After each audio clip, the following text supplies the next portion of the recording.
Good evening, everybody, and welcome to Brisbane by Night Hellfire. When we last left off our darling disciples of Hellfire, quite a number of things had happened throughout the city.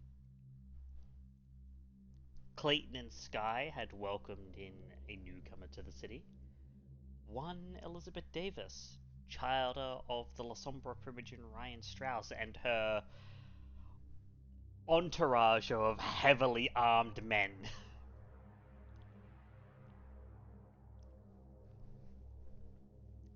In addition, Judge and Skye decided to go military shopping and bought themselves some rather nice armor in order to deal with the werewolf that's been rampaging around and kicking everyone's ass.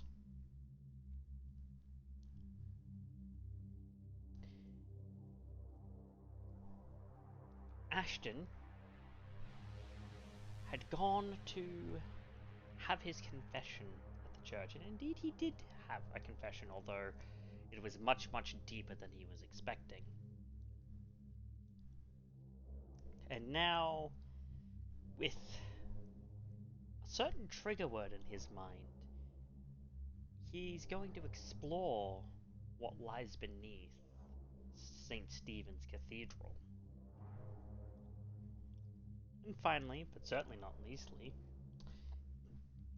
Lucy did some things that I am actually, for the life of me, not remembering right this moment. But you did something, I'm pretty sure. Something important. This is why we have bots, people. The one for last episode will be going up after the session this evening.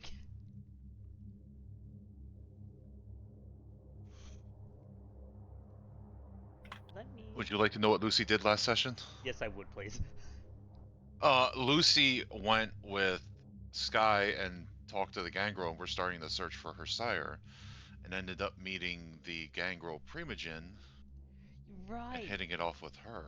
Yes, that's correct. You had a meeting and with awaiting the the arrival of the others. Yes, you're currently awaiting with I Skye. did it! I remembered something! Yeah, you remember something, but I didn't. The last week is, I mean, to be fair, I was dealing with a sickness across that day, so it makes sense why I wouldn't remember. But thank you for reminding me. That's very useful. But now we're going to take a couple of steps back to the beginning of this evening, whilst Ashton was having his confession. Clayton, Valentina, and Skye were having a much different conversation. It is in the penthouse apartment in Hamilton on the North Shore, looking over the Brisbane River and the cruise terminal where cruise ships come to dock, that you are sitting, really, in the living room of Celeste Velcost's Haven, across from the Herald herself, along with the sheriff.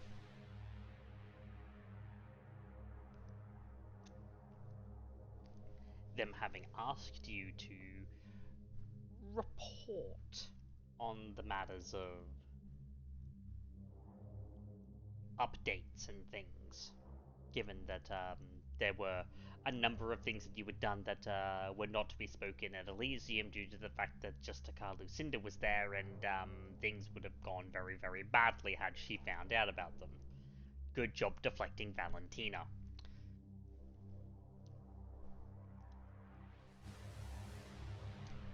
So it is in the hands of you two, Clayton and Valentina, and Skye as well, of course. You were dragged along because of your thing with the werewolves.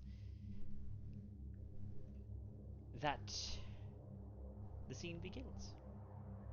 And the Herald is staring at you both expectantly, like, you wanted a meeting. I'm sure we've got the pleasantries out of the way. Oh, yes.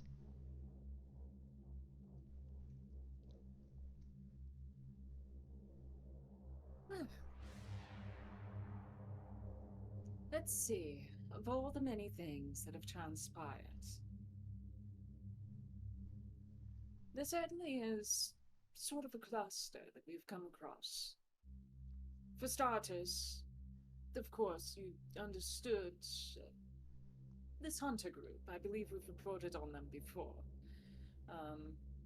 Their ranks include a werewolf, a mage, one that we still have not identified, and let's see, what were the other two again? There was... Oh, I believe there was an occultist of some kind. Yes, the occultist, and then, of course, the bug. Wait, hold on. Backtrack. Next that. Am I supposed to say that? Spectre's having a brain dead moment. Do they know about the Bali? Can I say Bali?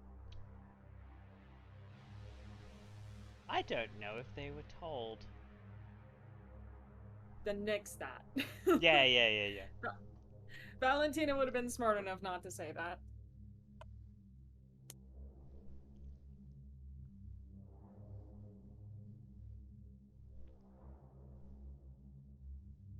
But she will bring up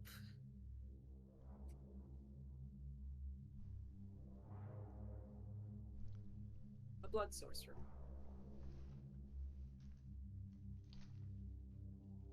A blood sorcerer? Some variety, it seems.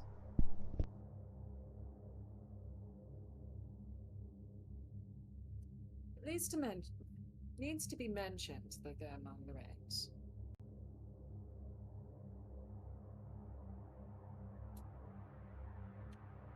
Perhaps one of our own is performing traitorism. It should be no surprise, of course, given the Sabbat's manifestations and their dealings. We've come to encounter them rather fervently throughout the night. One particular individual by the name of King, who, oddly enough,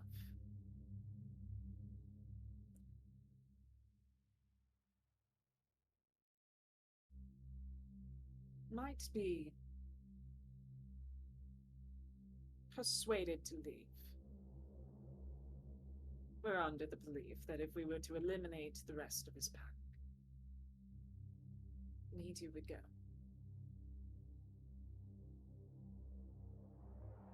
That's about as far as the conversations between anyone and King has gone, in that he desperately wants his pack gone. Doesn't necessarily have the power to do it alone, and so has negotiated that should his pack reach their demise, that we then proceed on whatever business we decide parting ways. Whether he wants to continue to oppress us, or whether he chooses to leave as his own devices, at which point I'm sure the whole of the court would rather see him gone, one way or another.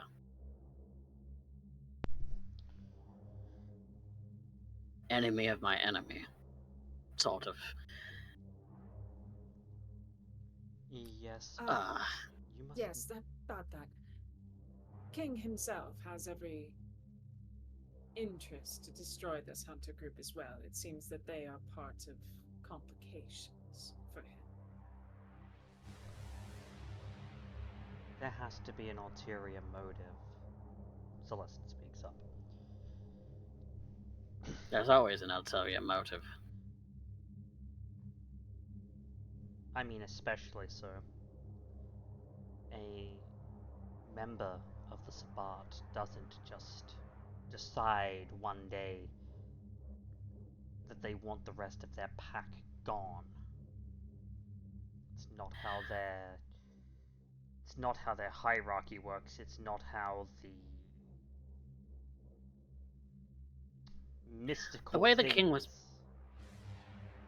was putting it to me is that he felt that they were traitors.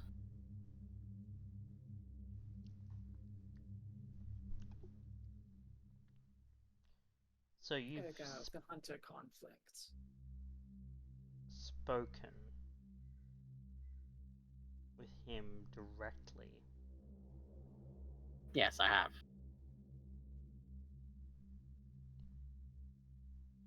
Are you trying to hide anything about that from them? No. Okay, so this would just be a how much she knows then.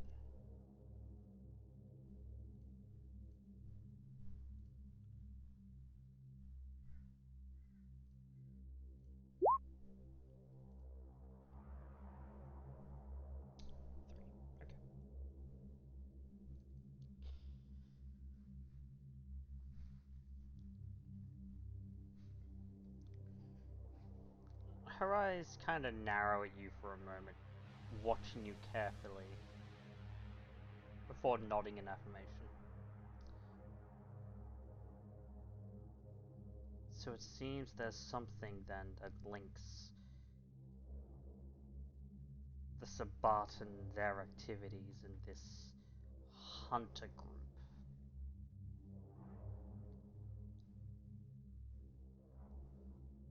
Could also be related in some degree to the attack on the Tremere.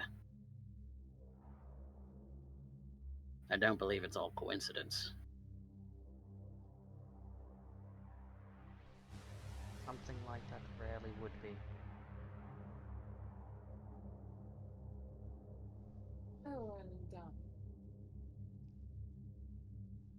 one more factor we came to conclude.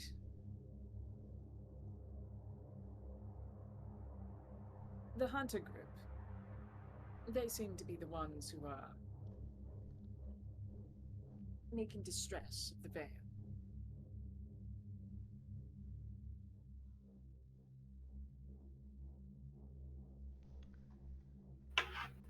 So the I perpetrators don't think we've... of what Malleus was looking into.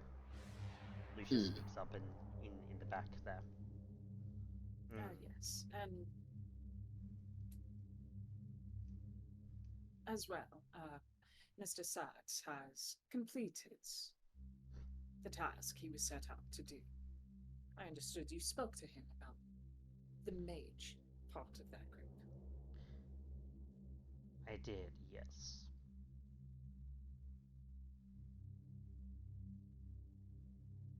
Yes, I believe that he has mentioned that that business is concluded.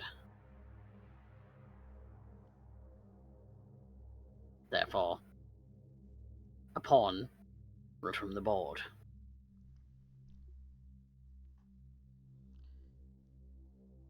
And how is he in all this? What he suggested as a requirement, what Malleus endorsed as a requirement, was far from easy to accomplish.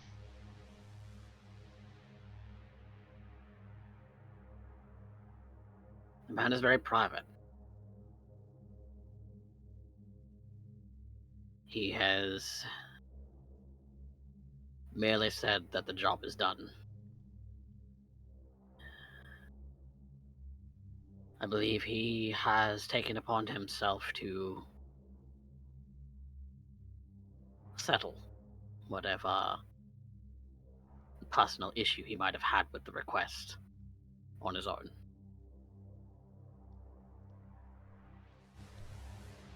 Each kindred must deal with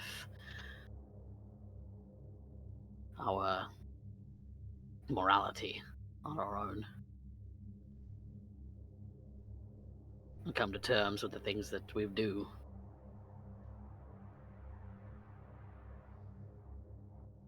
For better or worse. For better or worse.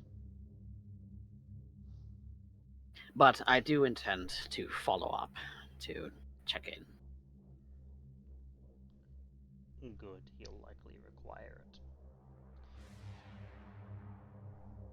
I know Mr. Sacks. He's probably gone to confess. We will meet him soon. Sorry. Confessional of sins. The prayers and the like. I trust he's not the type to give away secrets. I would certainly hope not.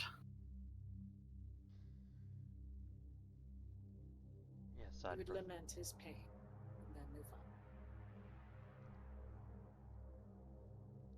Yes, I would certainly prefer to not have to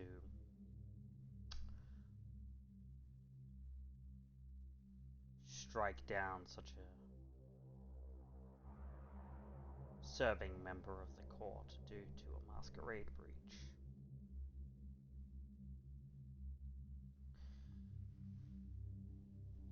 Oh, what a mess. Agreed. A mess is certainly what this is.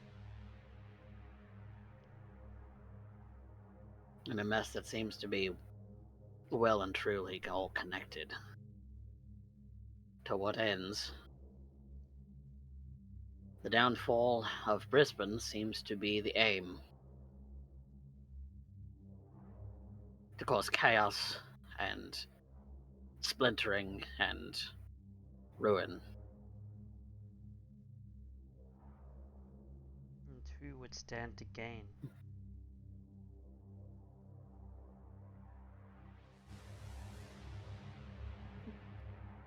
Well, anyone seeking to conquer. That's an easy answer. Who is looking to conquer? Well, the orchestrator of all this.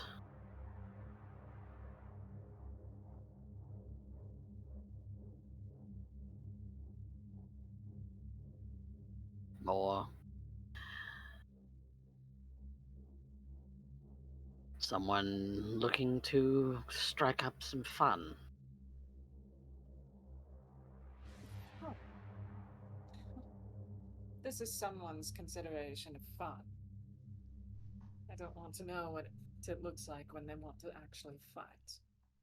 If the status quo becomes boring to certain kindred.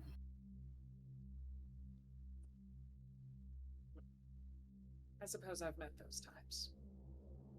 But not to any extent such as this. Yes, this goes far beyond pot stirring.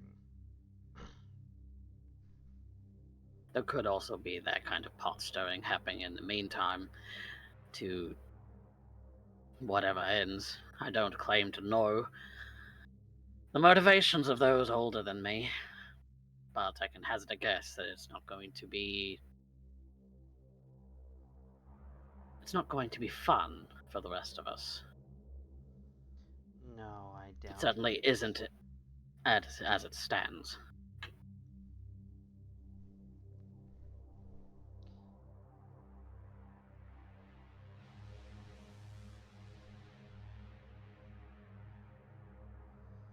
You're quite right, but what of this werewolf? Do you know, if anything? Last reported was that a car had been thrown at her, and that is the last that was saw of her till... Wait, did she show up again some other night? Valentina just points at your door. No, he's got this big it's all over. He's got like scarring and stuff, but it's not Fedor. It's Celeste. It's Celeste. It's Celeste. Yeah. Sorry. Right. Sorry. Yeah, no. Tredor was showing his scarring as he's hunted werewolves in the past, and he still bears scars from those encounters. Right. Last we had encountered her, Lucy had thrown a car at her, and then, well, I'm sure you know what happened after that. I had hoped, morbid as it is, that the car would have exploded. However, we were not that lucky. Actually, there is a little bit more to the story.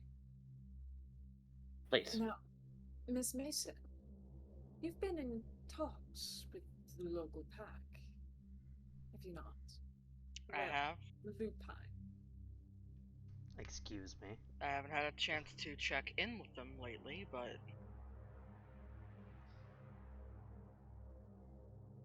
You're speaking with lupines. I would ask if you are crazy, but you are of the progeny of the Gangrel of Brisbane, and they come with a sense of lunacy that is only matched by the Malkavians.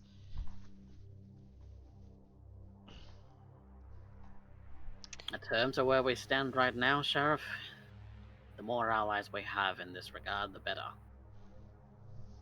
Even if it is a temporary alliance. They don't like her as much as we don't.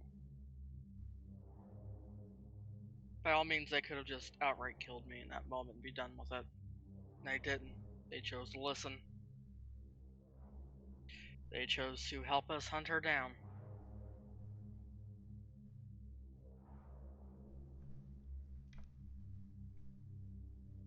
Both sides are aiming to get rid of her.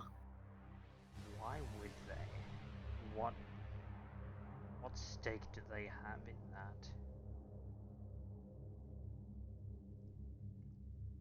I believe the term Mr. Sacks used was abomination. Or they call her. Apparently she's not like them. Not exactly sure how, but...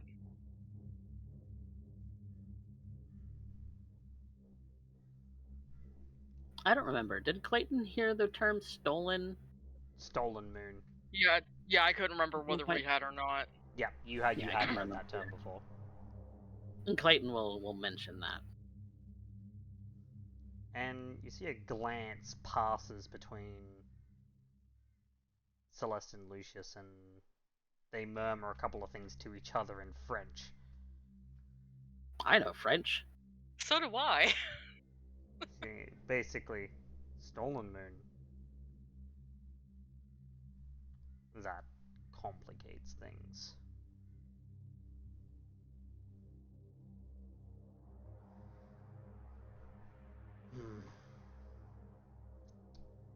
Perhaps it makes it simple. Not. If we have the lupines on our side about this, that eases the elimination process. Not quite. No.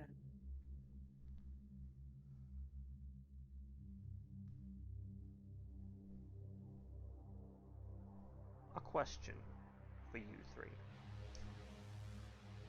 Do you know who this city's expert on lupines is? Do I know? Do we? You can make an intelligence politics. I have. I'll assist. That's it. Lead the role, Clayton. I have intelligence politics. I cannot help whatsoever. And I have a specialty in Camarilla. Which would apply for that. That's 3. Do you want to push it? I will spend willpower, sure. Got money to spend. Come on. Really? I keep getting dicked over by my dice. It's fine. This game. 3 is enough. It's said in hushed whispers that the sheriff is actually the city's authority on lupines. Given your history with them, Sheriff, I believe that falls to you. Then let me apprise you of a thing or two. Always willing to learn. We kindred have our disciplines, our powers, so to speak. And they are granted to us by our blood. Lupines gain their abilities through compacts with spirits. shamanisms and natural things, mostly. But a stolen moon has no such connections. They can only either forcibly extract powers from those spirits, or they make compacts with dark things. Something referred to in the lupine tongue as a bane.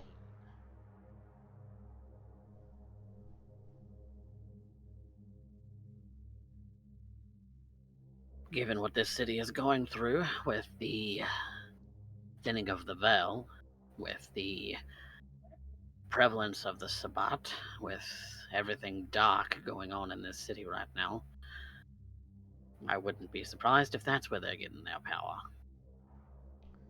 Yes, but it could also be so much more. Because of the fact that they possess no lineage, there is no way, much like the Caitiff, there is no way of knowing exactly what kind of powers they possess. And but unlike Caitiff, who at the very least will take from the larger pool of what we as kindred are capable of, stolen moons, if making compacts with the right dark spirits, can call upon powers that defy description.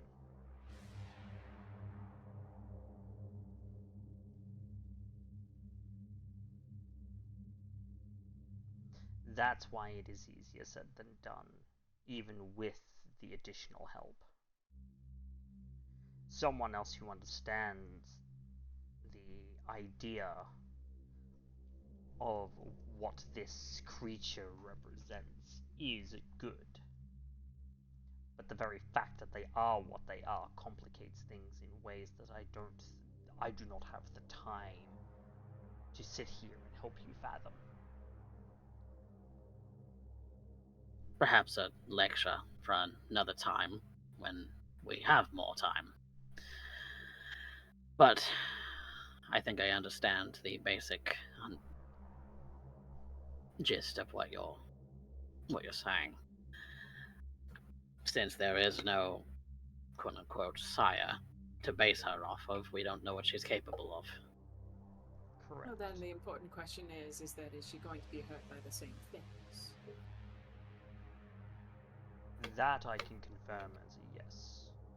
There are same weaknesses as any other lupine. There are two weaknesses that all lupines share. One of which they share with us. Fire and silver. Which we've already been in production of trying to get more weapons with such things. Skye's gonna look over at the Herald. How's her arm?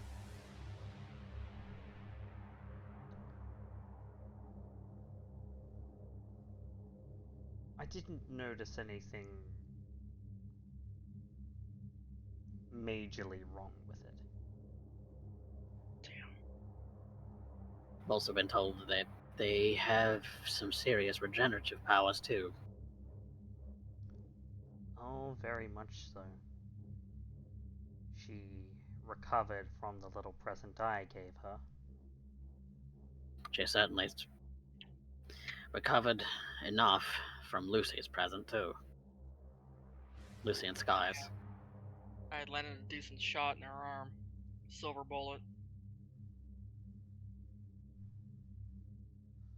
I see.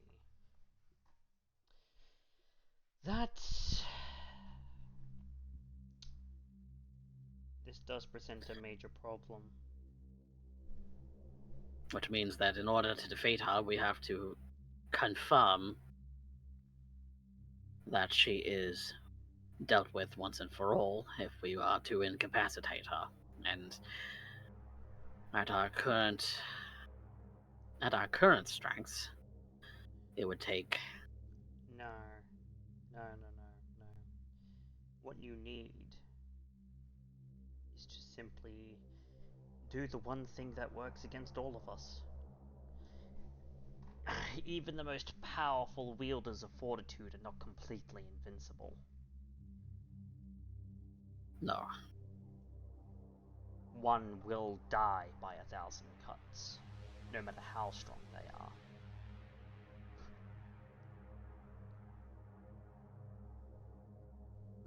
And that's exactly what I've been doing.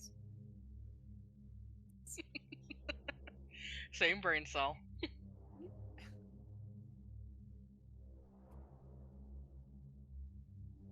Question is, will we last long enough?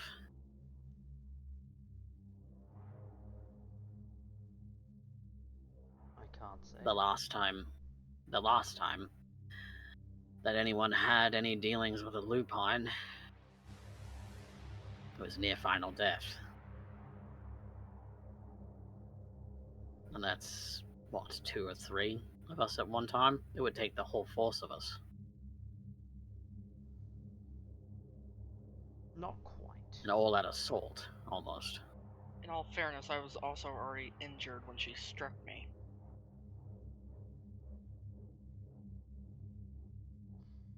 You simply need to make sure that you get the first shot in and that it's heavy enough that it makes her think twice.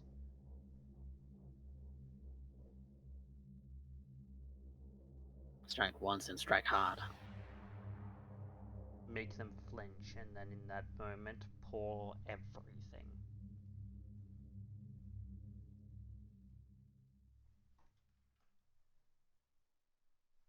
Valentina will give a slow look over to Skye. Well, I might just have a thing coming in that can maybe make her flinch. Or maybe outright kill her if I get a headshot. Decapitation does normally tend to work as well, yes. Given that they're mortal to a degree. I don't really think this would be decapitation. I mean, I suppose if you put the right round in it, it might.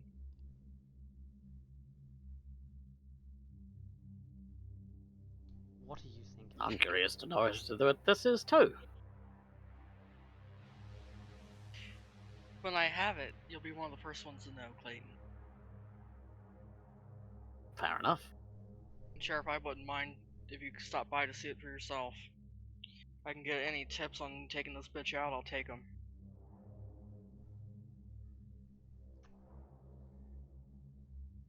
I await with bated breath. And you can hear the irony in his voice because he knows he doesn't have to breathe. Well, the next time we down her with a car, we'll make sure that the thing lights up. Should we resort to that again? Just be careful throwing around vehicles. I know it's imperative to get rid of her, but the masquerade is still important. She threw the first one. Lucy just threw the last.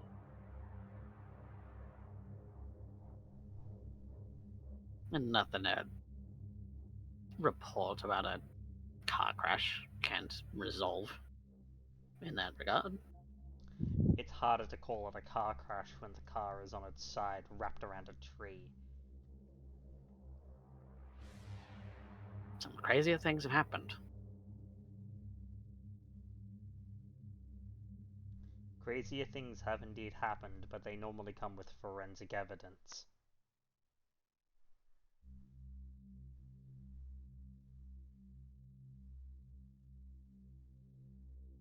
Well, we'll cross that bridge if we come to it.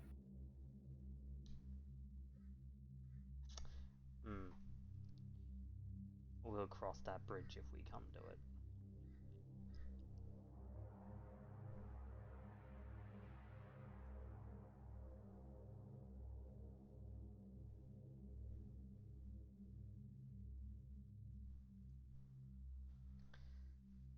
Now, is there anything else that you wanted to report to the pair of us outside of the watchful eyes and ears of the Justicar. I can't think of anything. Are you having fun?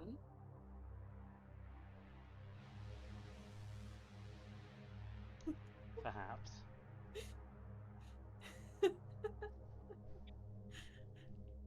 Oh, good. Wouldn't want you too bored.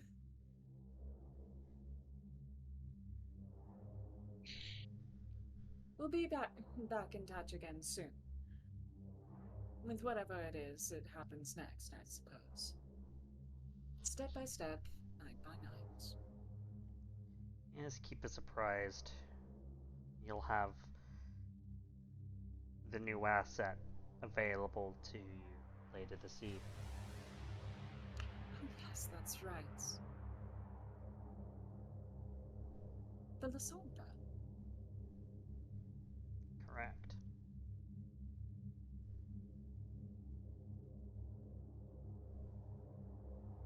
That'll be a delightful introduction, I'm sure. And I look forward to it.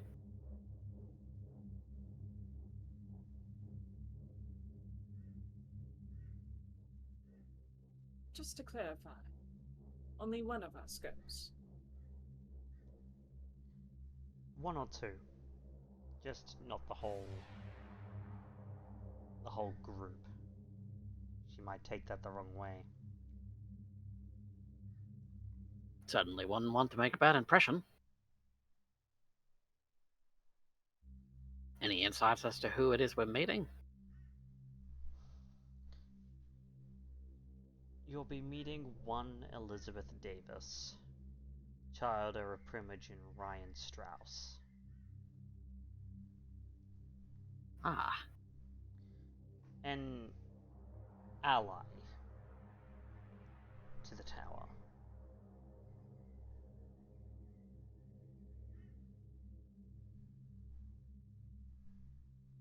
Interesting. I haven't spoken with Primogen Strauss too much.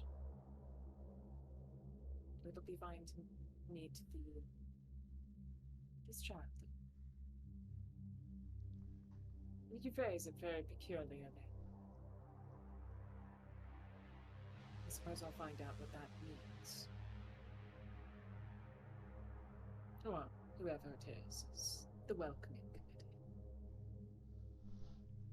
And I will give you a little out-of-character insight. They found out that formally she's not actually Cam. She's an Autarch. But she's Camarilla aligned. Got it.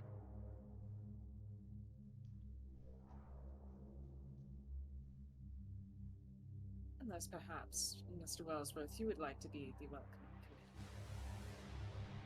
I am more than available. Then go right ahead. Best foot forward and all. One of, at least. Think I'll tag along then. Never know when you might need backup. Never know. Given these nights. Splendid. And that frees up my evening.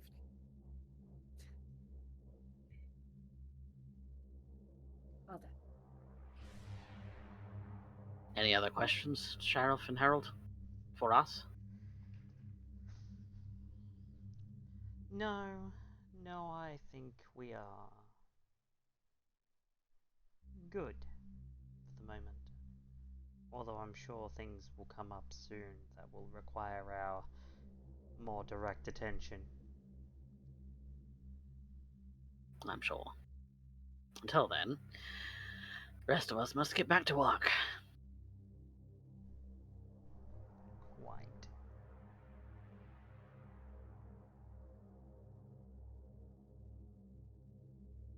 Best of luck with the Justicar, you two. Yes. Yes, indeed. She is my next appointment, so I'll see you all out.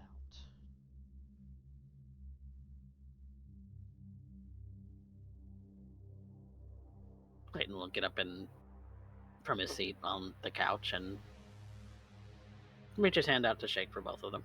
Yeah, I'd shake and all the pleasantries and everything, and yes, Celeste would see you all out, including Lucius, who would then proceed to stalk down a hallway.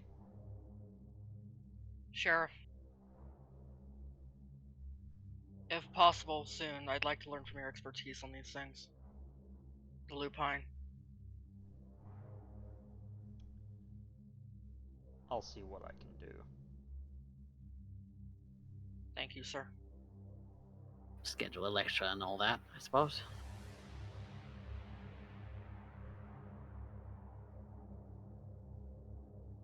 And yeah, he'll continue stalking off and disappear around a corner. I'll lead the girls to the car.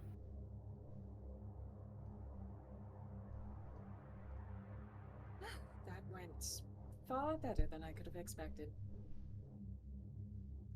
Are we sure not letting them in on the Bolly situation was wise? I'm not sure they know. And we have strict rules. Given the conversations that we've had with many members of many members of the court already, it seems that more of the court know than we give them credit for. Question is, has it been outright stated to any of them what this thing is? Perhaps not. That might be the difference. You know what the old saying is, speak of the devil and he shall appear. It's probably for the best. There can be implications about it. But ultimately, you only speak of it when you are present.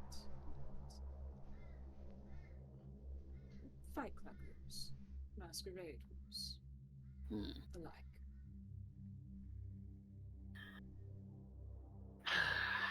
I just don't like keeping our sheriff especially out of the loop.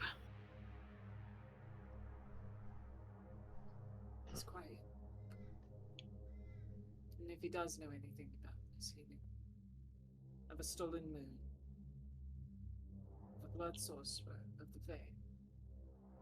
He knows enough.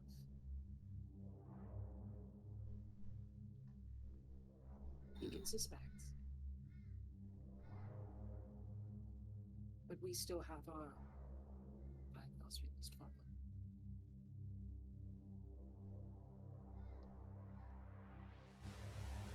I'm just curious as to who else is following such orders, given how much it's come up in recent nights.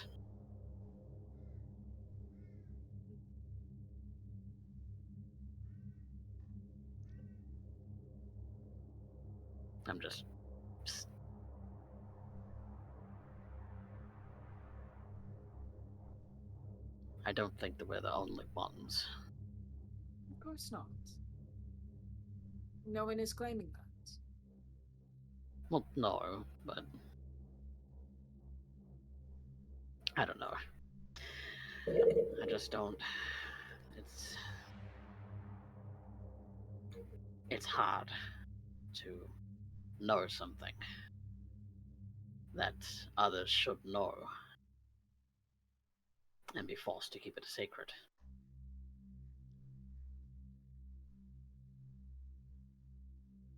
It's not the first time. And it won't be the last. No, certainly not. The city is full of secrets, and the more you stumble upon, the more the sword of Damocles hangs over your head.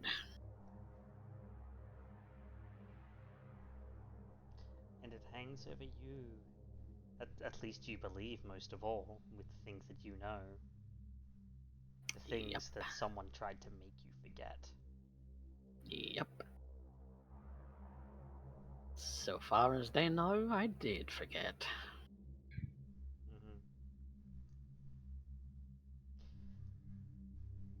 But as you make your way away from the apartment in Hamilton,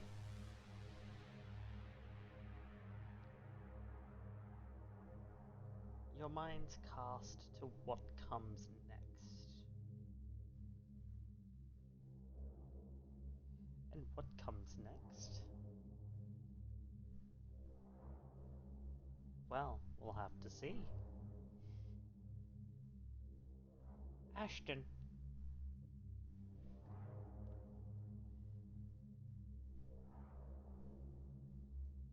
In yourself you have sought your confession with the Father, and you got it.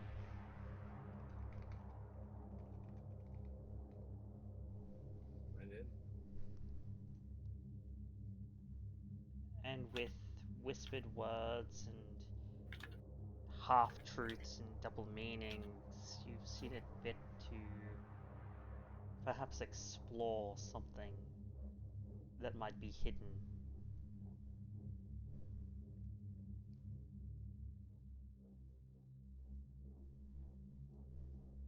And so we cut to you. Entering the back end of the church. There's normally not too many rooms in the back of a cathedral. Offices and things of that nature, of course. There is much clerical work to be done, and the Father and so on, and certain private rooms and things, and you know, things that would work in the regular operation of a church.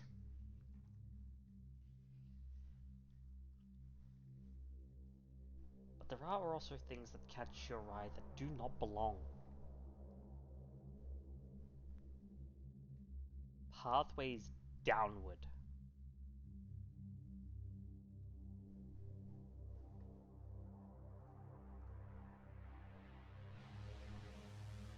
Pathways into the earth.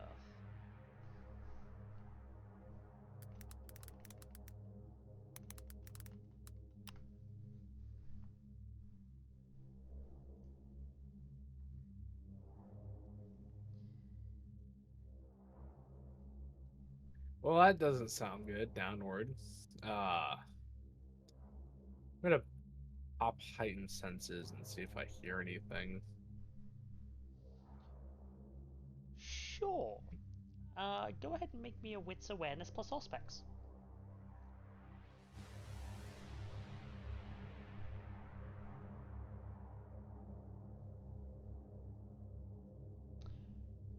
Four successes. Would you like to spend a willpower?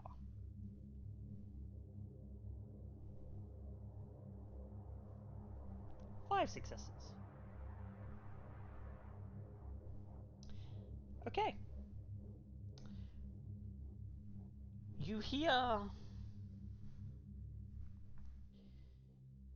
faintly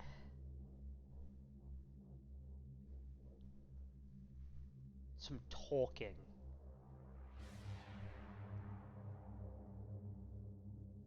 Quiet talking amongst a small group of people.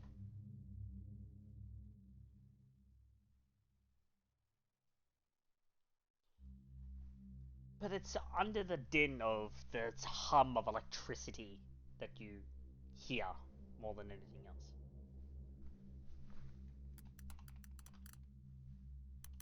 Can I tell what direction it's coming from? Further in. Further and further into this labyrinth of hallways with the walls lined with cables of various kinds. Cables and pipes and all sorts.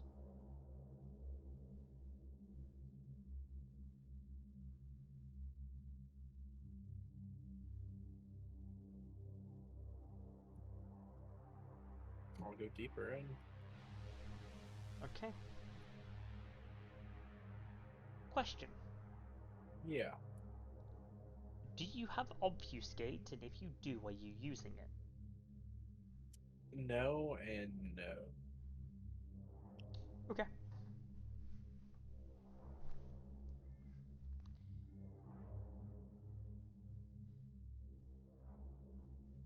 You being sneaky about it at all, or are you just walking? Actually, I'll send it's probably a good idea. I'll send a shadow servant down. Okay, yeah, sure. Go ahead and rouse for Shadowcast. What's shadow servant? Oh, Shadow Servant. Yeah. You go ahead. Roll rouse for your Shadow Servant. You don't take any stains from that.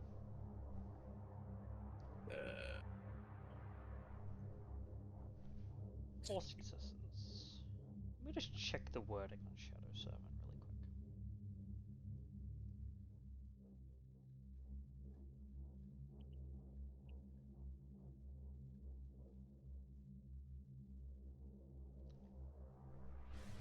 Of course, I forget what bloody book it's in. It's in the player's guide.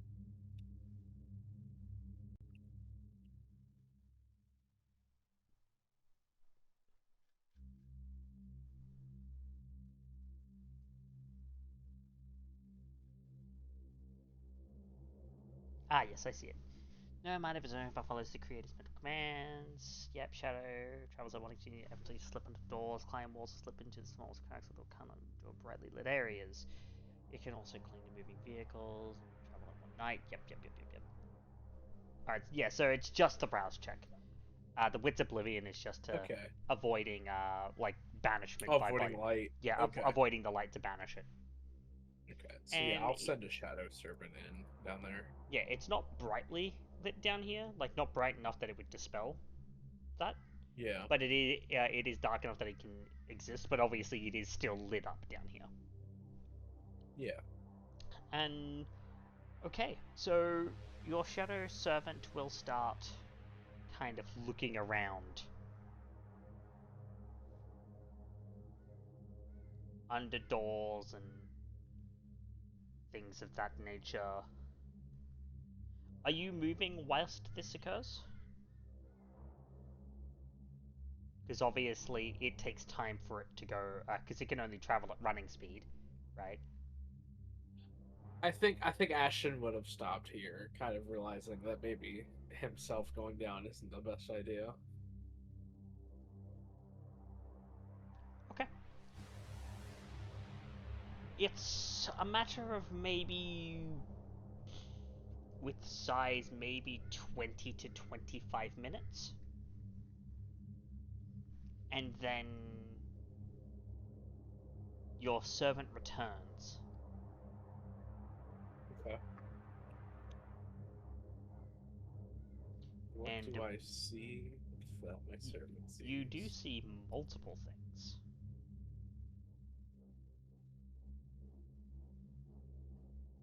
It did find some places that it couldn't get into due to bright lights. Okay. Like, it's just too bright that it couldn't go into that room without being dispelled, no matter how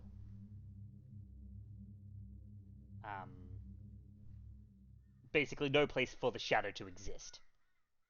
Yeah. But you do hear multiple voices behind that door.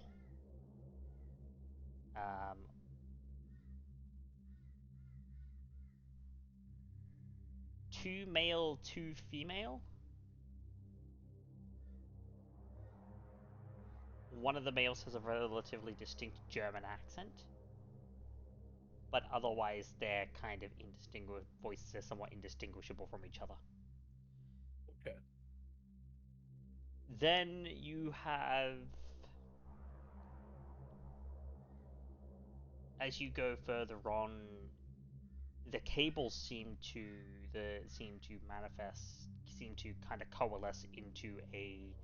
There is a data center down here. There is a server room that is nice and dark. And there is another room at the end of the server room, which is empty save for the servers itself, but there is another room at the end of the server room that, whilst not lit, the shadow servant could not enter, as as hard as it tried. And there was an armory full of weapons, and you're seeing that it is full of like assault weapons.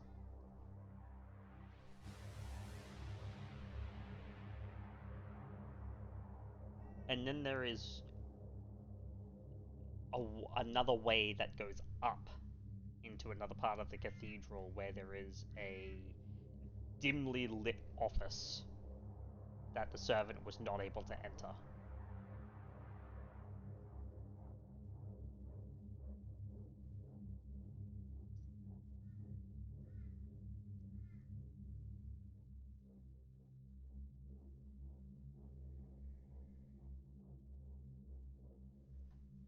Well, my curious mind would perhaps want me to make the trek up to that office. I do believe that leaving now would be the best decision.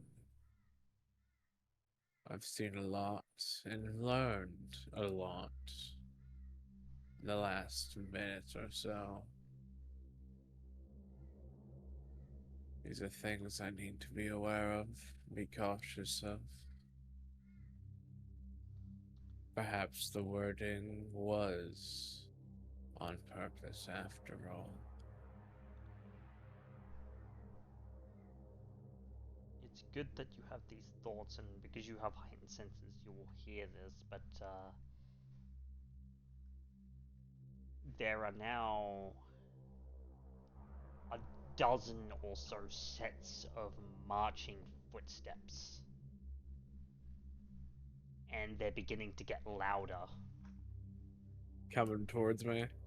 Yes. I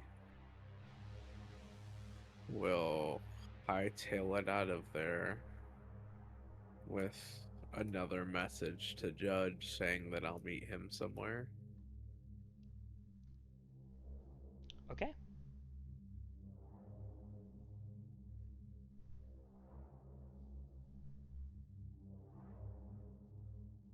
As you go, make me one more wits awareness for suspects. Alright.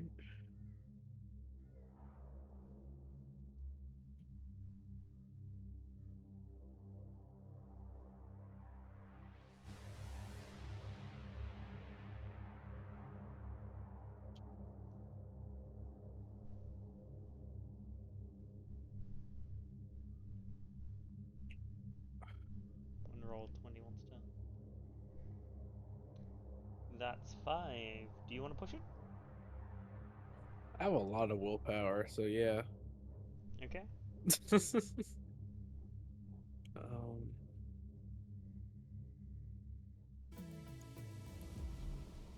I can roll 2. Well, let's see how bad this gets. Because I also need to feed as well. Wow. 7. Okay. So you will see as you pop back upstairs, there is a figure, many figures, wearing assault armor and equipped with rifles.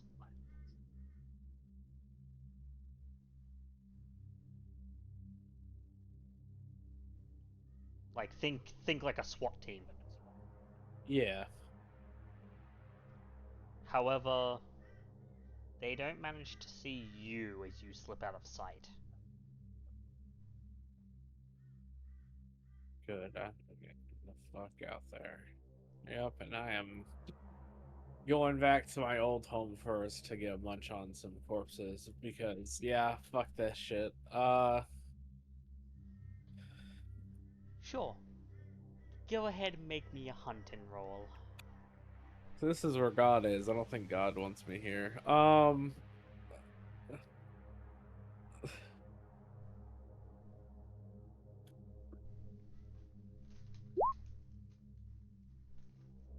Wow.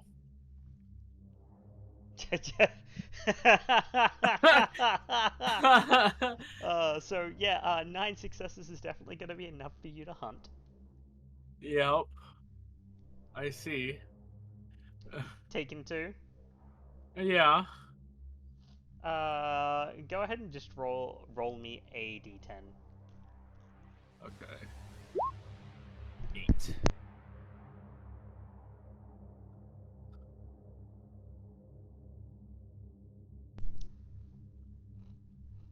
Okay, go ahead and roll me another d10, please.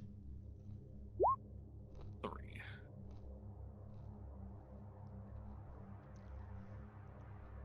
This corpse is intensely empty. You'll have a +1 to any roll involving Oblivion until Hunger 5 at your next meeting. Alright, cool, bet. I'll take it.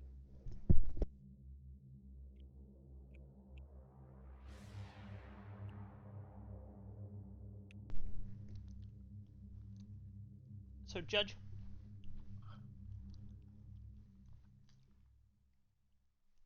this will be a bit after your little shopping trip with Skye. That you get a message from Ashton asking to meet up somewhere. Oh.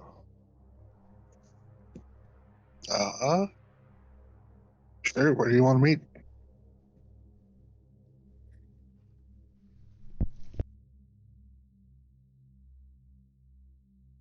I think this will be a house call.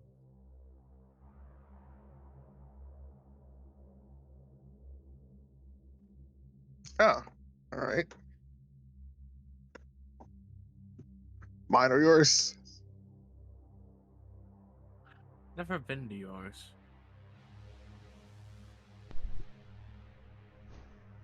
And because I'm a dummy who didn't upload that image, we'll just do it in the street view because that's nice and easy. But no, not that one. Sounds good.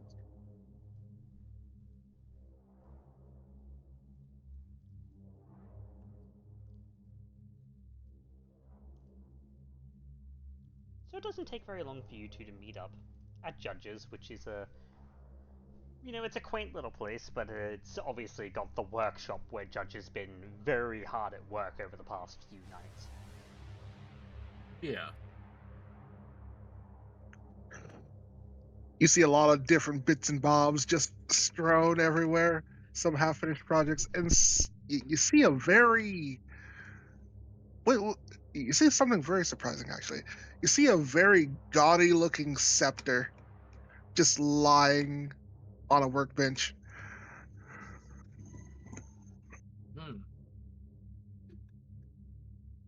Ashton definitely will take a glance at the scepter. Oh, you see it's very finely and delicately decorated, and kind of fits the very flashy nature of Valentina. You can see the lower half would be useful as a stake if she needed to run someone through. Yeah.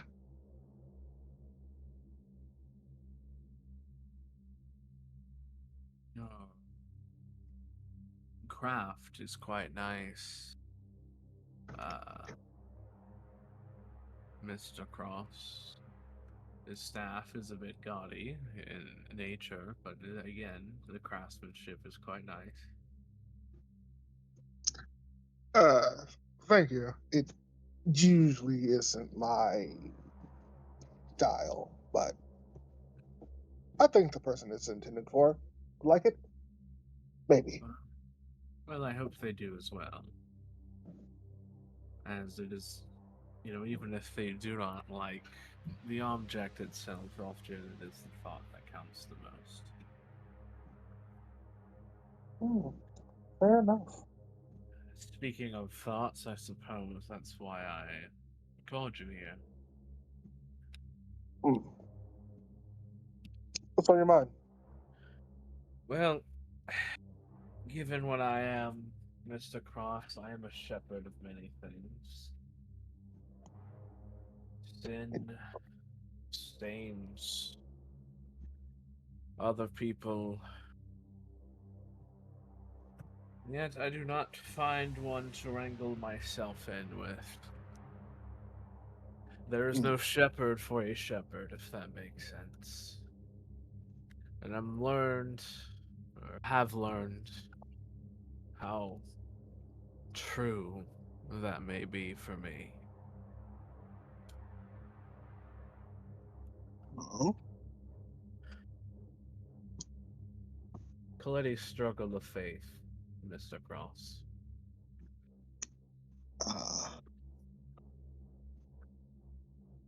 And you can see Cross kind of stops what he was, a book that he was looking at, and places it down. I can definitely resonate with the having a bit of a crisis in that. Well, I called for my god, and blatantly it sort of spat in my face, so...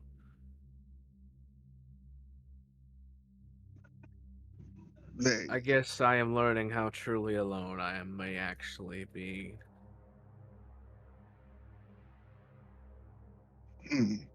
How did they spit in your face?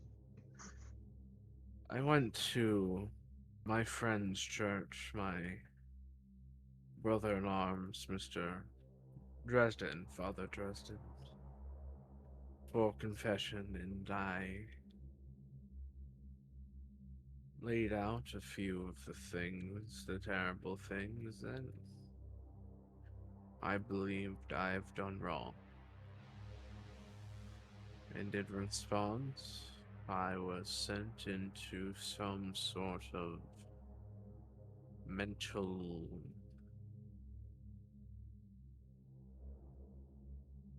refinement, or I don't understand it really. I mean, I know that us of Auspex tend to have premonitions from time to time. It was sort of like one of those, but less from our being and more from someone else's.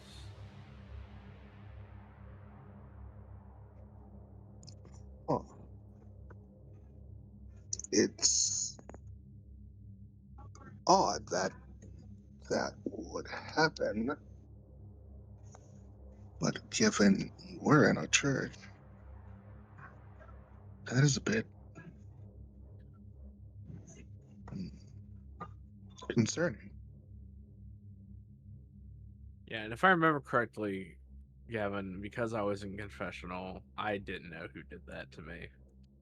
You do not, no. Exactly. You would figure that the father probably didn't. You don't know him to be capable of such things. He would definitely had to have known the person, though, which is kind of maybe also a part where Ashton's maybe a little ticked off with him right now.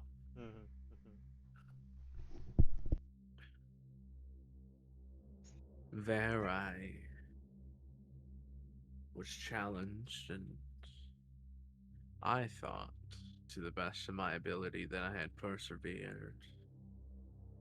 Quoted scripture from books that most forget that exist. Stood so stalwart in my own beliefs, and yet the abyss was the only thing that welcomed me any sort of comfort. And it was between my abyss, the abyss, and my primogen that I was able to get out of such a thing. And so I wonder if perhaps what I worship isn't a god at all. What if God is the abyss?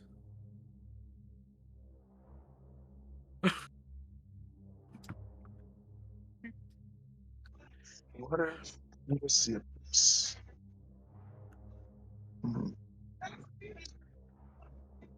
I see Judge kind of ponders that for a moment. To us, kindred, Oh. he is referred to as an absentee father. Correct?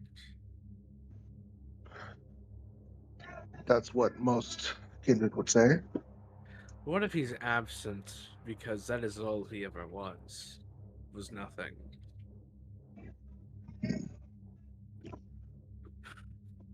Nothing. With the illusion of shepherding mortals, so that they too eventually succumb themselves to the abyss as well. Because I would know better than anyone else is that when you stare into the abyss, sometimes it looks back. So what if every prophet, every man who thinks he's seen God has merely just seen the abyss? Well, unbeknownst to a lot of kindred, and I would even say some mortals, I don't believe God would conduct himself in such a way. He, even in the darkest of times, has shown that miracles can happen and have provided miracles. People, there may be some people that see false prophets, and there are many in the world, but God and his angels, even though they can't be seen, are still around. At least that is what I think. At least that is what I know. I haven't seen God personally, but I have heard his angels before. And in times where I honestly should have died, they did save me. It's hard to say, but I do think that, at least at this time, we're supposed to prove ourselves.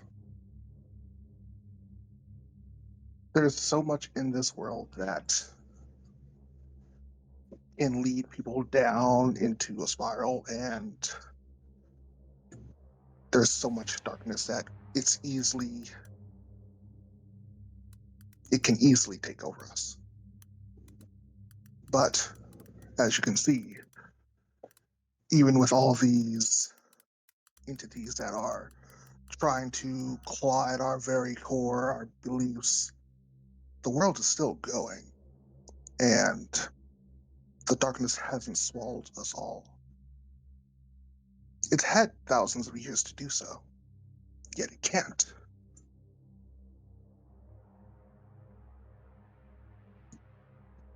There are people that are willing to take that light into their own hands, even if there is no sign from God. After all, God puts on us only as much as we can bear.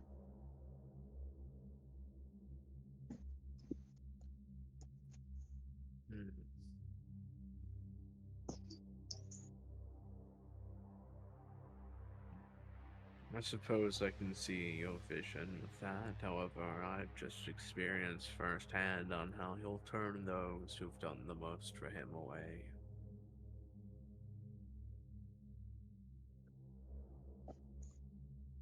The last few decades, I've practically ate, slept, I would say breathed, so I'll say existed, in the name of God. Yet Are it you wasn't sure? his loving arms that helped me find my way out of what I was forced into. It wasn't the arms of a loving father, it was the cold embrace of the darkness that many people are told to be afraid of, accompanied by a strange Phoenician mask-wearing woman who many people think is out of her fucking mind, which, to be fair, she is. But that's why we like her.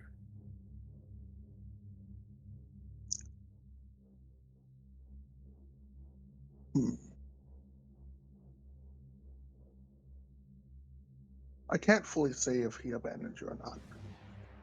I do know that God does wait to see what we'll do.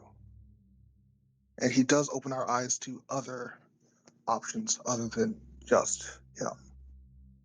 So you think that he opened my eyes to what? The abyss and what was staring at me?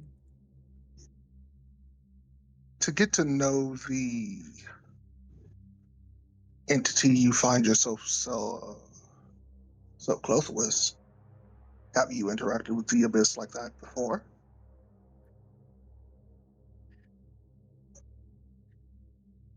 I've interacted with the abyss in ways that a lot of people would frown upon.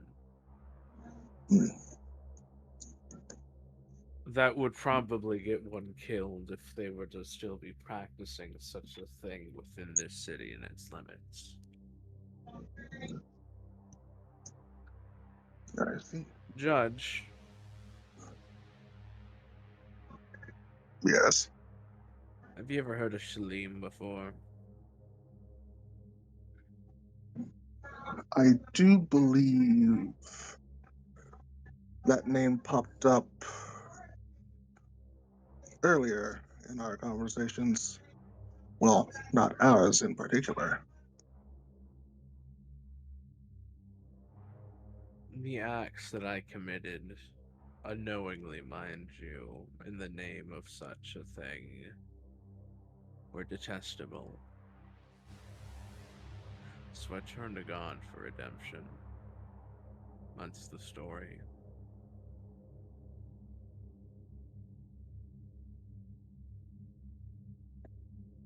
I see. And I felt welcomed, and I felt great for a very long time, and sure, there were battles and struggles with that faith, but I think today was less of a kick into the teeth and more of a get the fuck off of my podium, you strange little man.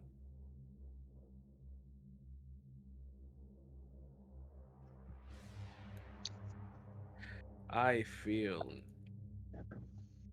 utterly terrible. Arguably worse than I did when I stepped into confession, because I can feel my soul being rended from the inside out.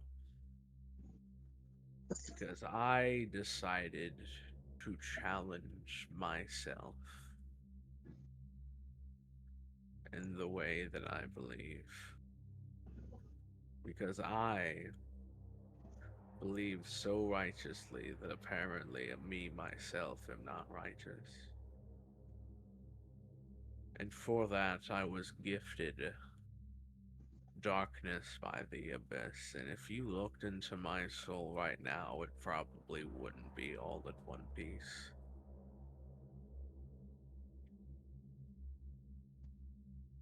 It didn't just affect me mentally, it affected me physically. Which is why I say I think God has made his message clear to me. I am no pious, holy man. I think I am either some prisoner of redemption or perhaps his next pet project. Who knows? Maybe I'll be an Abraham or a Lazarus or a Cain, or there'll be a book written about me. Who knows? But he's said his piece in my mind. I'll follow him still. There has to be some sort of faith, especially with the life that we lead, given what we are. Without a little bit of faith, I think we'd all turn into monsters. Because we are monsters, Mr. Cross. That's all we'll ever be. Even when we were human, we were monsters. That is the nature of the sin that created humanity. In that regard, I do have to quite disagree. And Judge would kind of, after kind of just taking notes of this conversation, and would have Ashton sit down with him. It may be true that coming into this world, we are all sinful. We commit sins every day, some more than others, and you have definitely shown that you are willing to take on the sins of others to do what's right. I firmly believe that even if we are monsters, that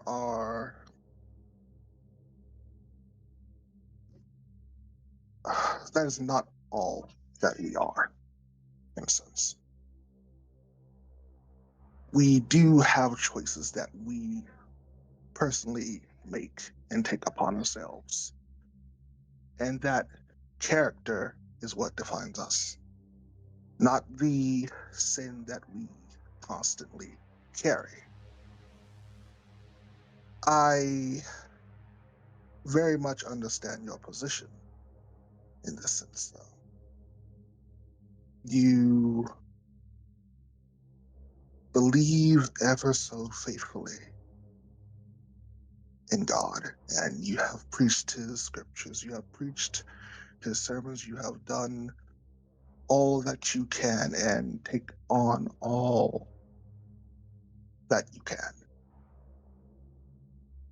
Yet sometimes, even in your mission, you just feel an abrupt disconnect or a violent one, given the physical pain that you are in. I was back in one of my visions, the one with the hands, and I guess even after screaming the words that other prophets had written down, the hand of light that gripped out towards me grew fainter.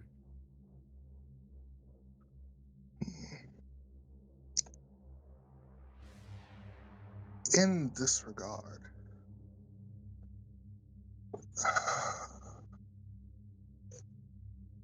I haven't exactly been through what you have, but I wouldn't recommend it, to be quite honest with you. It comes with a lot of underlying problems and acronyms. indeed it does. But, and there's a but to all this, I firmly believe that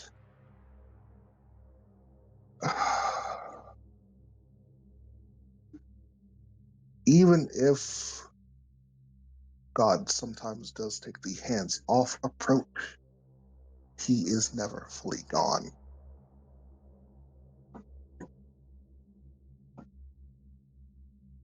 There are some times where he does leave things into our own hands, and we have to make those tough decisions on our own.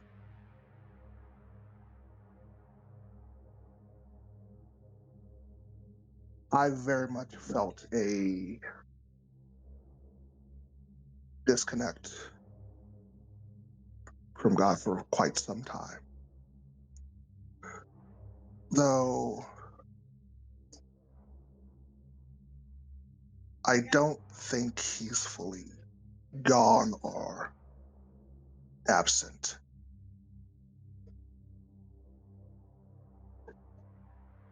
This is going to sound rather weird, Mr. Cross, but is there any way that you can look into my soul to see if my God has abandoned me?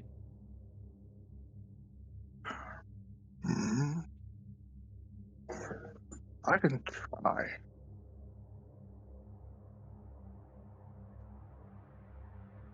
And I've seen you heal other people if you find that my soul is worse looking than roadkill, can you please try to heal it, perhaps? I can definitely feel the pain that you're feeling. But I will give you all the information I can.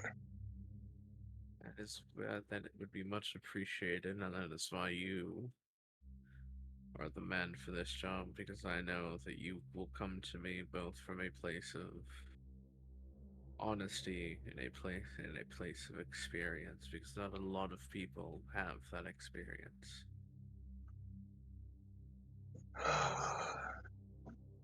That is also a burden I carry.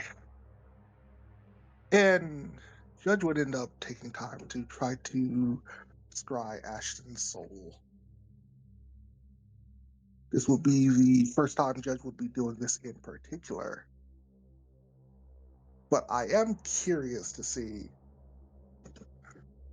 is there any hint of otherworldly...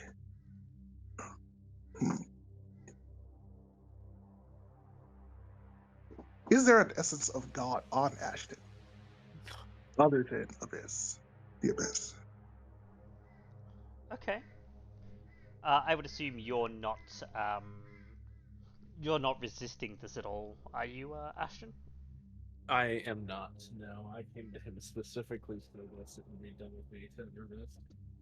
Okay, then the margin will be 0. Go ahead and make me a rouse check and then your intelligence aspects, please.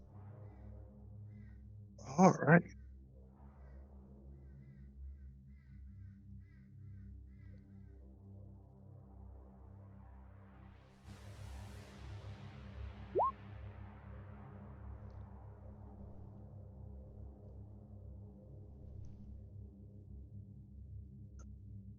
Get hungry for that. And you said intelligence aspects? Yep. All right.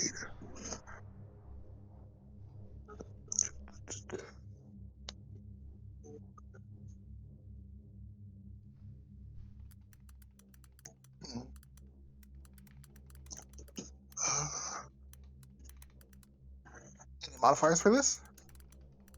I'll give you +1 because you've been speaking to him rather in depth. All right.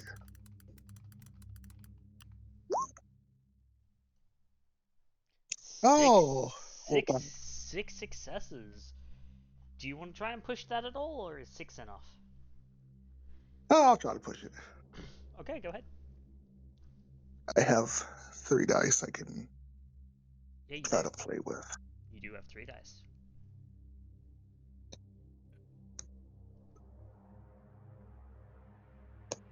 All right.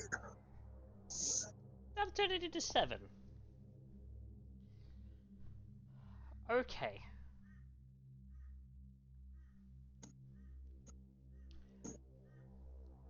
So this will net you 7 questions.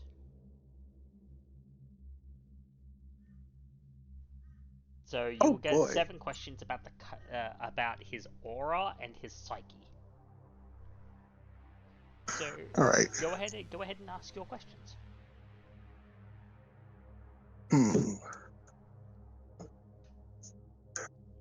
Is there anything affecting his aura? Does his aura seem tainted?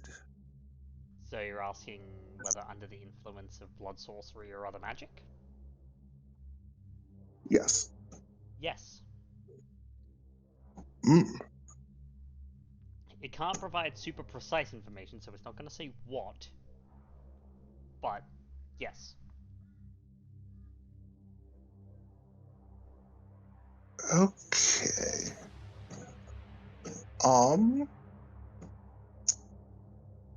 Is there any divine influence on his aura?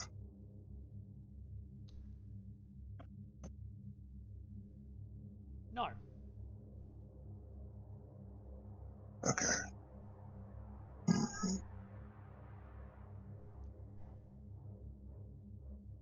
Is there something supernatural affecting his psyche?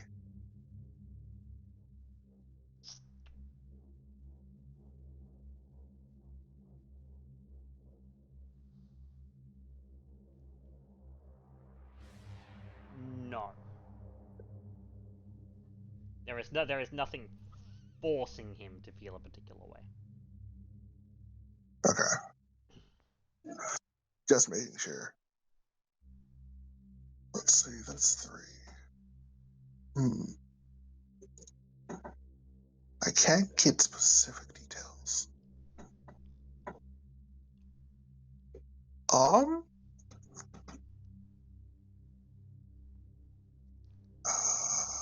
You can also ask things about his emotional state, the resonance in his blood, if any. Whether he's committed diablerie in the past 12 months.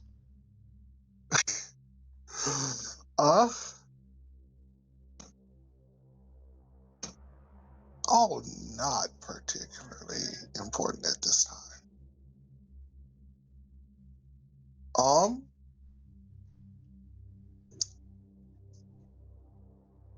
Is there any...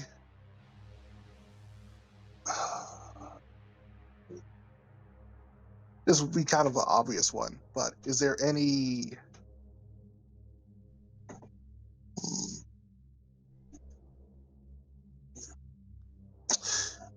Is there anything from the Abyss affecting his aura?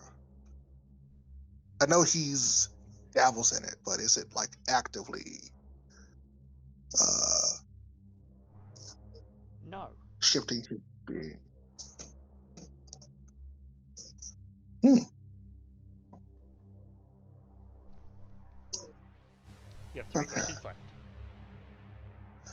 3 questions left.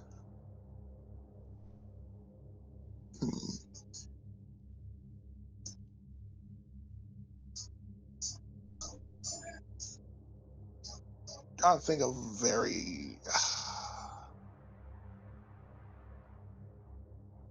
trying to think of a good question that would actually be beneficial to Ashton here.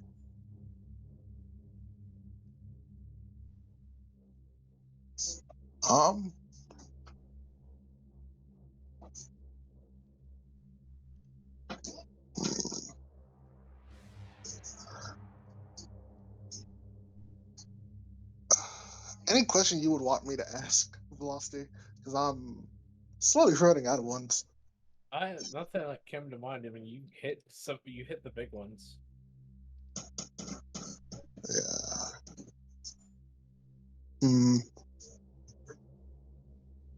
Okay. So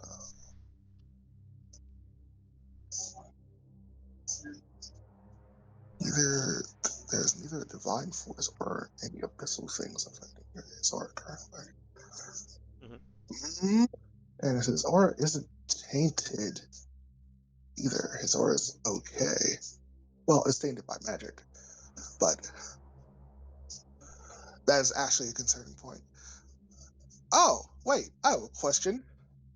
Yeah. But it's not with the it's not about Ashton in particular. The magic that's affecting Ashton, do I recognize it?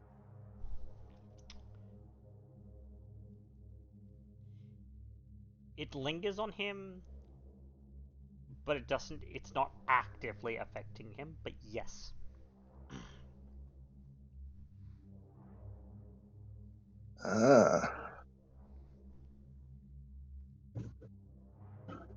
Oh boy. I have a very good idea who did this.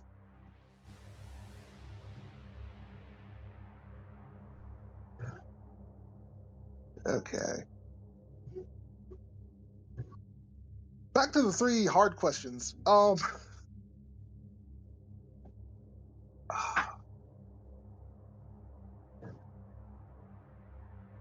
actually having a tough time here.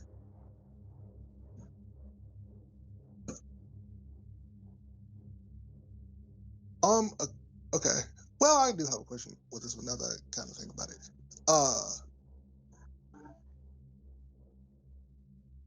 How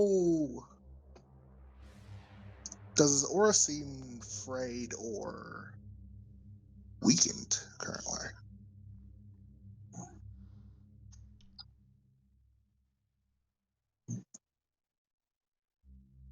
afraid, no. Weakened? Yes. Given his currently quite despondent state, which you pick up. Yes, it would, his aura is isn't burning quite so brightly. Yeah, that figures.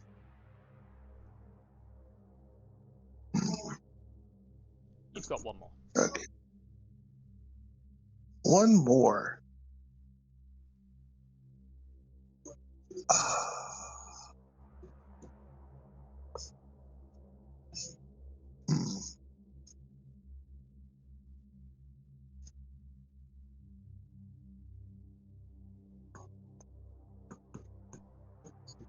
Let's see.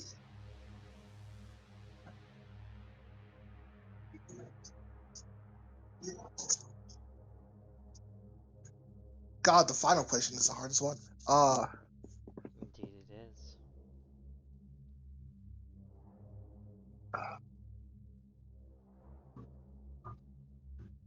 Guess I would end up asking.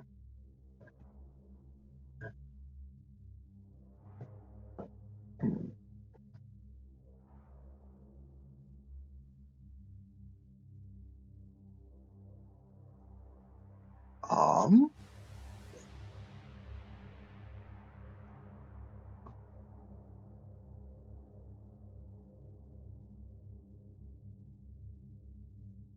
God, I'm actually stumped on this one.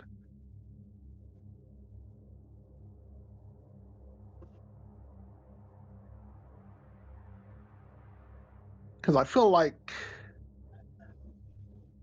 there's a question that would be important, but I'm just not thinking of it at the current moment.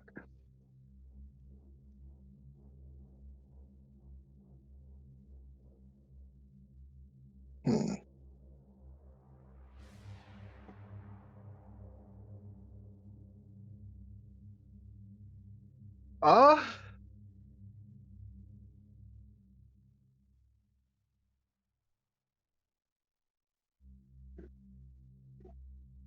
I guess I don't know if I would.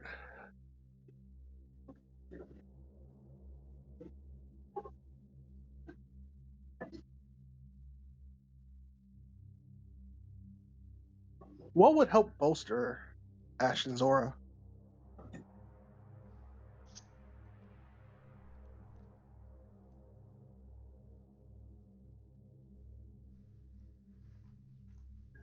You're not sure. He is currently a man of shaken faith. But perhaps maybe telling him that someone else was involved. And that person themselves used different things.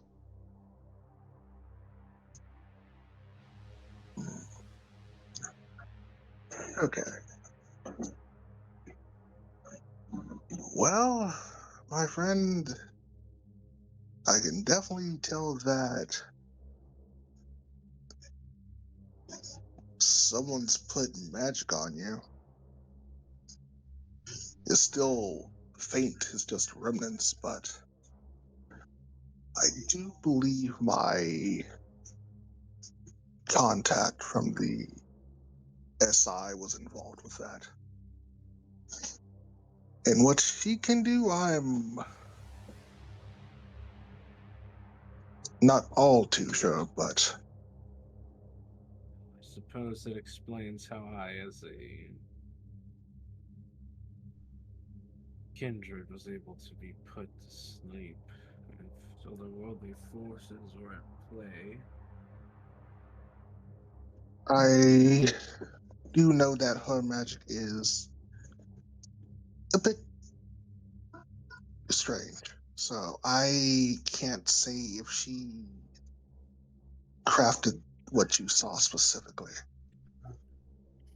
Probably. I would consider what most of my kin do with the... I would consider that what most of my kin do with the power of demontation to be strange. I would consider the type of magic that she possesses, or this friend of yours possesses, I would define it as unkind. Considering she can force people from observing her, I would say so. So you agree, it is very unkind. Yeah.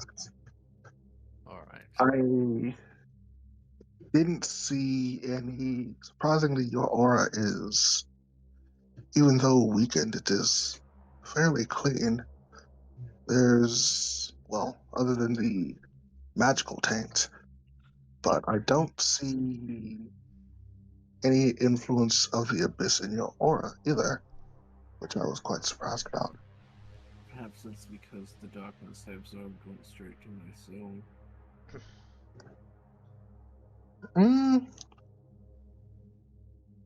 I doubt that. But as far as you I do. understand, Judge, there is no difference. truly, in that regard, there would be no difference either way. You would still be you in this regard. It's not like it can possess and take control of you. The abyss.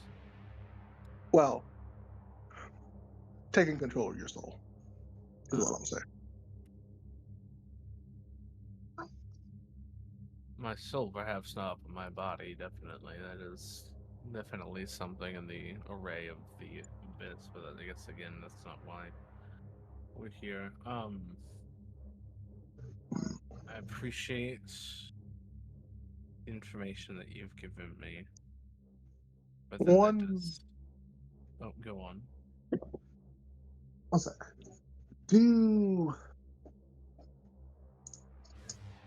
Honestly, hold out your hands real quick.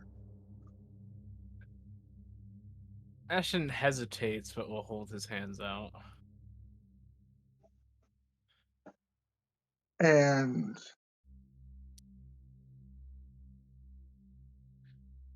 even though you are in the middle of this crisis, and I, even in a strange regard, not familial, do see you as a brother in faith, a brother in arms, matter of factly. But I do think it would be best if we did conclude this with a prayer.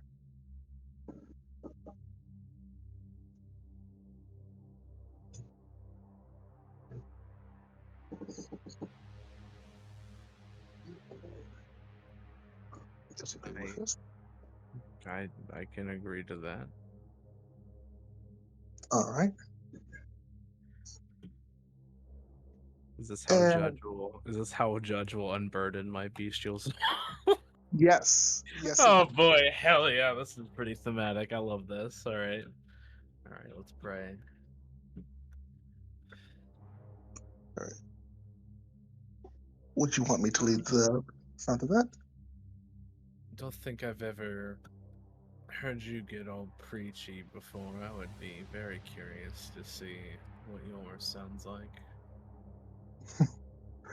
Very well. And Judge ends up bowing his head and starts. Dear Heavenly Father, we are here because we seek your guidance. We understand the nature of all beings that sin.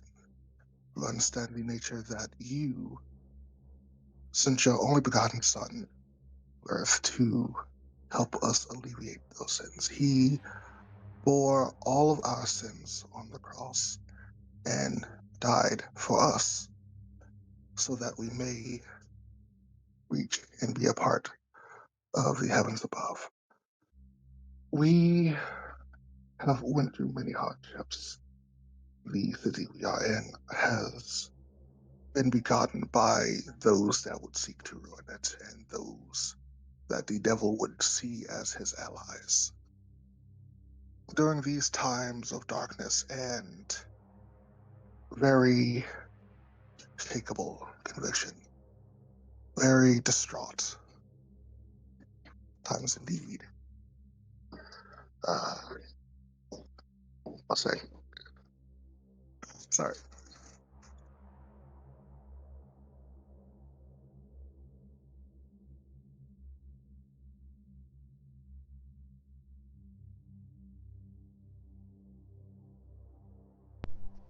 Yes, he might have figured out a thing. Give him just a second.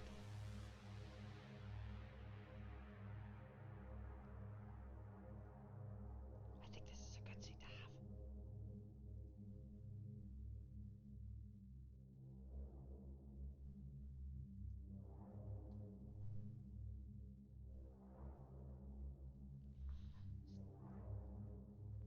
Give him a moment to get back, and whilst that occurs, I know there will be some food ready for me in just a second, so I'm probably gonna go have a look at that. So I'll be right back whilst you guys continue.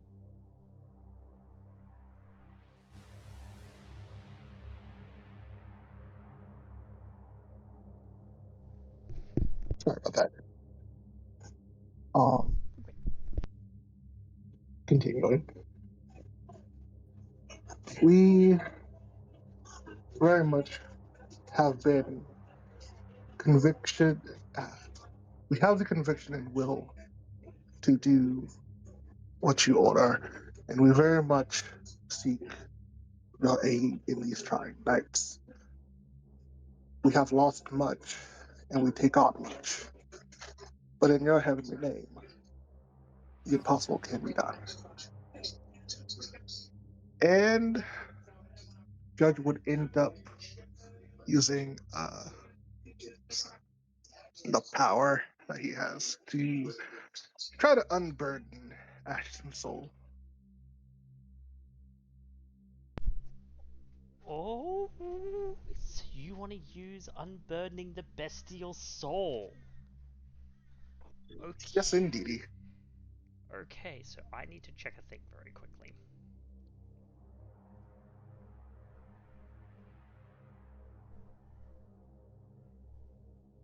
So I believe I do have to make another rouse check?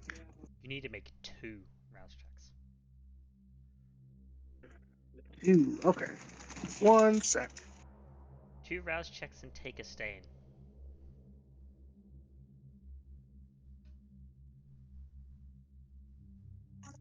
Gotcha.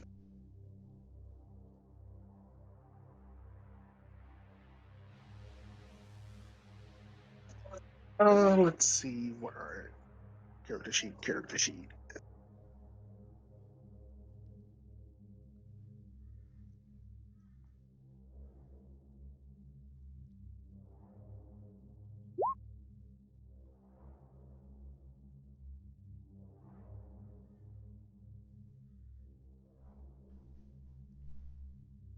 Oh boy. Oh, you're quite hungry, Judge.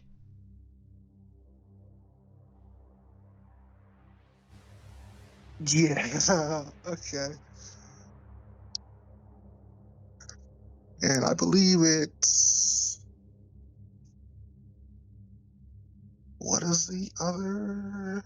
It's removing stains for a 1-for-1 basis. Okay. Resolve discipline or Composure discipline. composure? Okay. And velocity, you will need to roll humanity.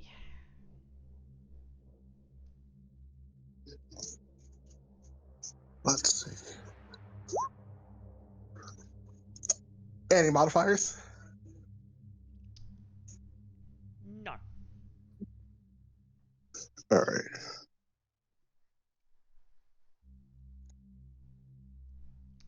That is 6.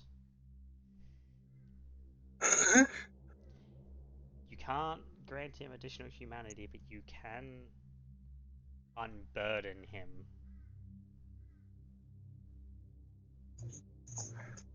Damn. Because it takes a critical win.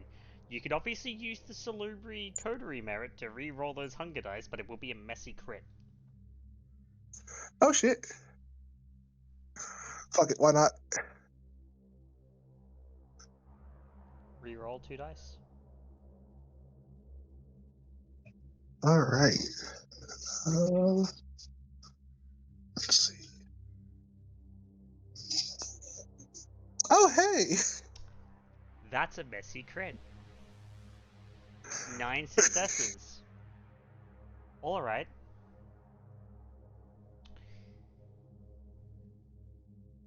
Judge. Yeah. Are you going to forgo erecting the psychological shield for restoring Ashton's humanity?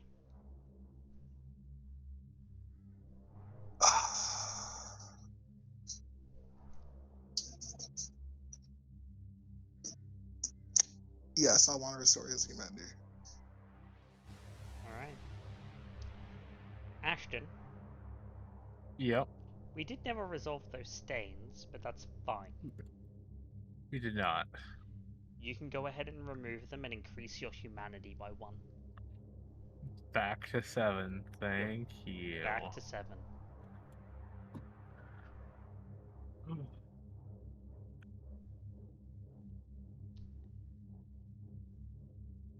Now, I will note, for the rest of the session, Judge, any dominate power that you would use on Ashton will automatically succeed with no eye contact necessary.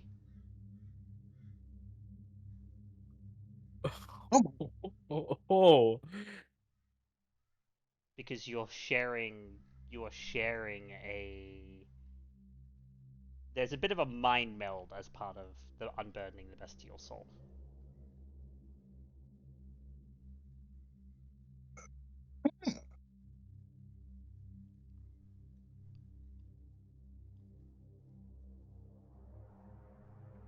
And you feel numb. Comfortably so.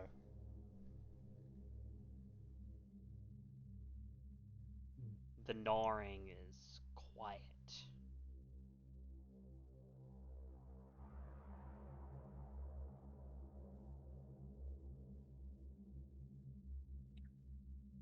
Amen.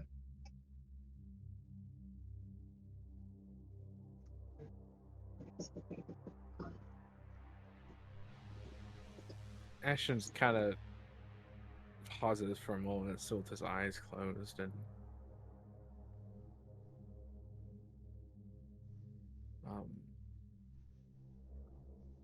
when he opens them, his eyes kind of trail from the floor up to you, and he's like, "That was... well, I think I needed that. Thank you, Mr. Cross." No problem, Ashton.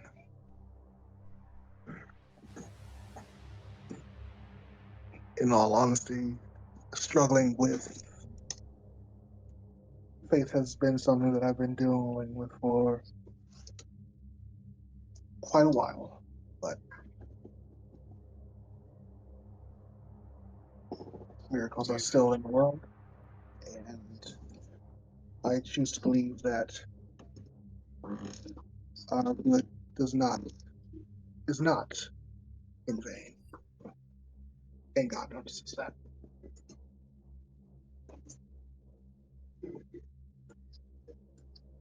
Yes, you told me that you saw me as a brother in arms and a brother, and you too have a brother in me, Mr. Cross.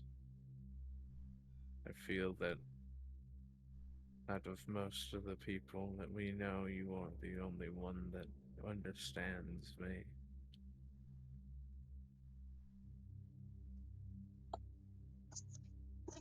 I try to understand everyone in this story, but I do agree.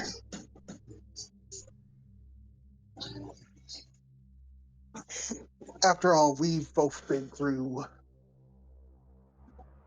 very hellish upbringings in life and death at this point. I would have to agree.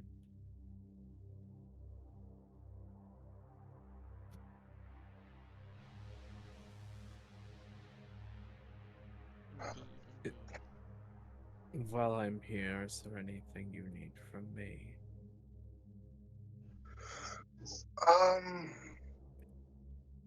Think for a moment.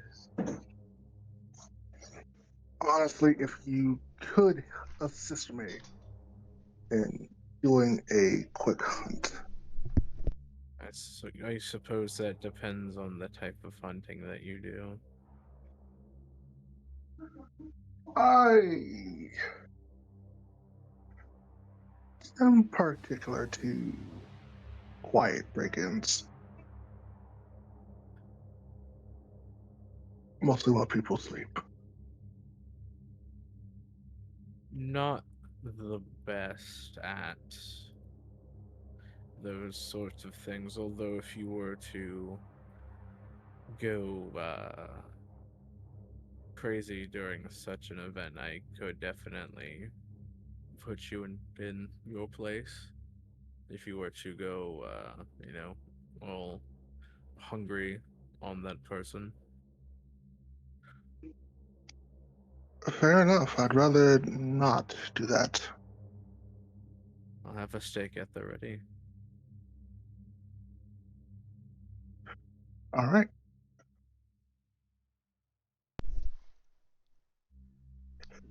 Hunting, we're going. Alright, then what we'll do is we'll resolve this hunting roll. And then we'll go on a quick break. And then when we come back, we'll figure out what the rest of the coterie is going to come to this evening. So, now, Judge, go ahead and make me your Sandman hunting roll, please.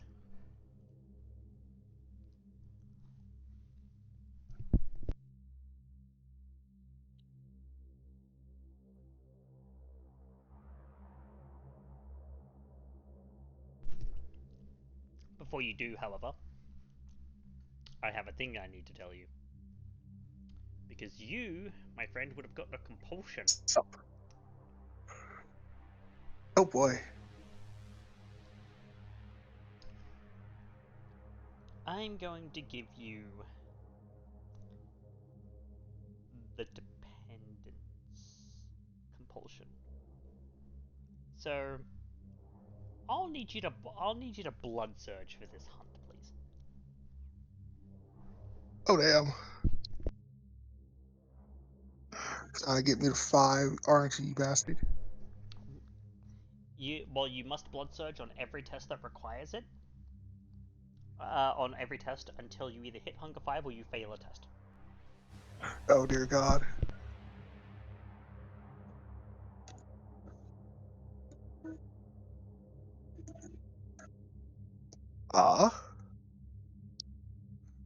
That's success.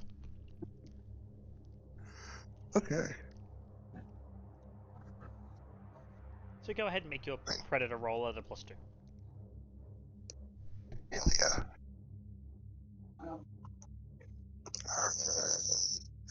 Alright, there he is.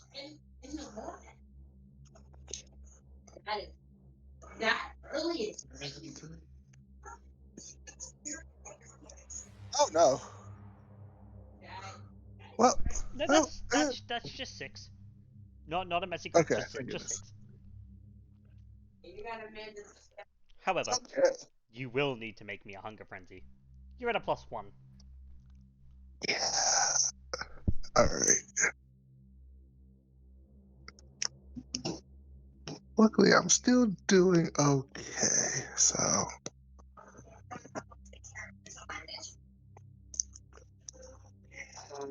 Let's see.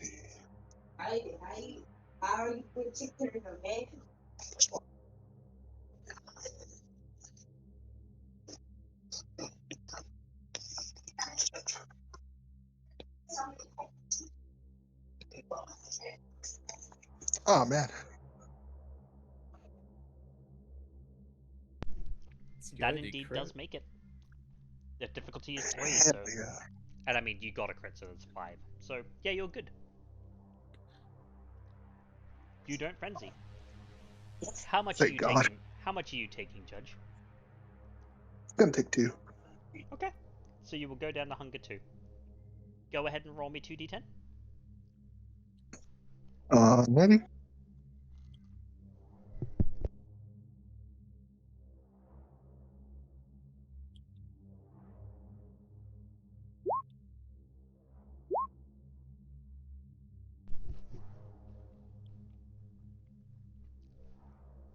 Go ahead and roll me another d10.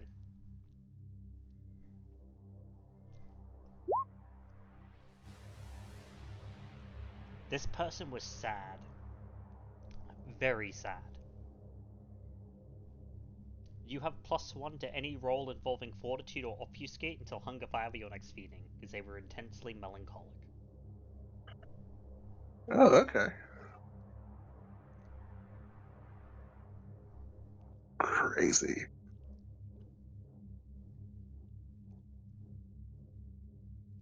And so, with that out of the way, we're going to go on a quick break, so we can figure out exactly what's going to happen next. And we gather everyone back together for the next part of the session. We'll be right back. Don't go anywhere, everyone.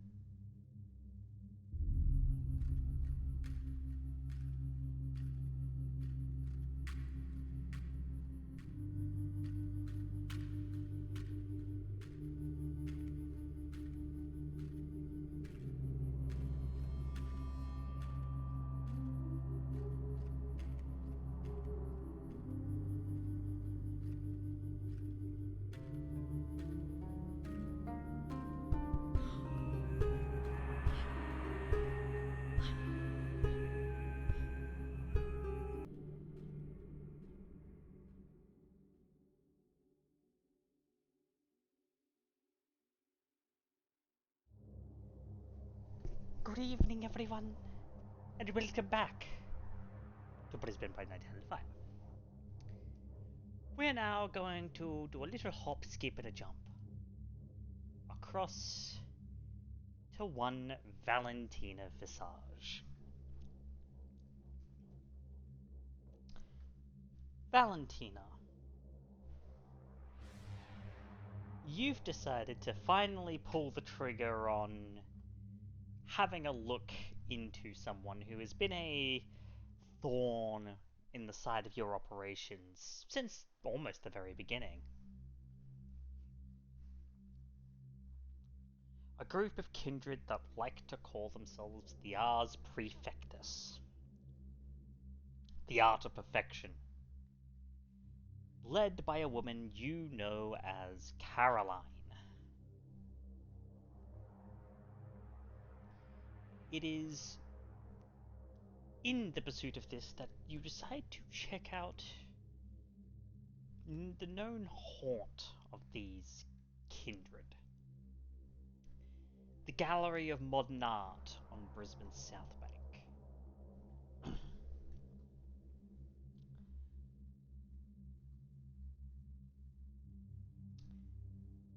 How are you gonna go about checking out this place, especially since it's late enough now that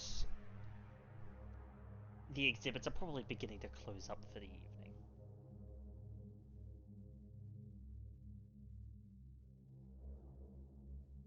Oh, indeed. Well, the nice thing is that I certainly have my ways with my reputation. So I will take advantage of that, as it seems it tends to be the most forthcoming methods. Entering into, I suppose, what's it, a ticket lane or such? Basically. I'm going to go ahead and establish my presence. Put that at the forefront for mortal interactions. Okay. So I would assume you're going to put your best foot forward and maybe also pop presents? Yep. Alright, I would assume you're popping all? Yep. Okay. Is the gallery closed, or is it just barely closing? Barely closing. Alright. Well, up to the ticket booth I go. I'd like to speak to the people in front and just simply say, I'm terribly sorry. You'll have to forgive me for arriving at such time, but a show just barely ended, and as it were, I happen to have certain connection in here. I was intending to meet with the curator tonight. Valentina will slide her card to the of her brand, Visage, over to the person. And I was going to be here for only about a few minutes after hours. I'll be here and gone before you even notice, so if you don't mind, I'm gonna be on my way. So, they can't resist because they're not expecting to be affected by awe. What is your charisma, like, the entire pool of charisma, persuasion, looks, presence, fame? Oh, Jesus. Hold on while I pull out the calculator. Charisma is 4, persuasion is 3. Looks would give me a +1, I think it was. Stunning or beautiful? Yeah. Beautiful. +1. And then fame is 3. So that's... Alright, and then your aura on top of that? Oh, the awe. 3. 14. So we're just gonna take half here, which will be 7. Which is more than enough. They get the card and they're like, oh my fuck. I know this lady. I've seen you on TV. They're sort of like, of course, man. Go on through. It's no problem. Thank you. And she will just stride on in, her heels clacking against the pavement, and as she enters through, she peers through the gallery for a moment. And the entire time, she makes it very casual. She will simply be beholden to the gallery for a moment, take in the art, really just kind of admire it.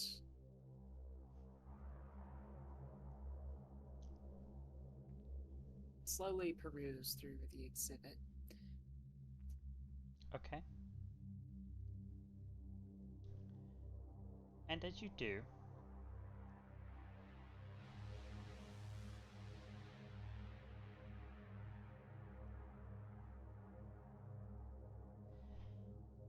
I need you to make me a composure intelligence, please.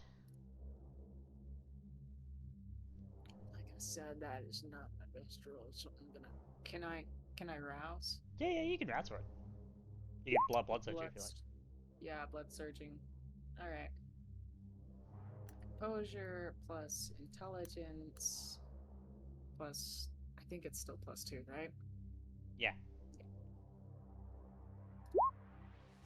Holy fuckaroni. Alright, willpower. Fuck me. All Fuck right, me. So you will be on... as you are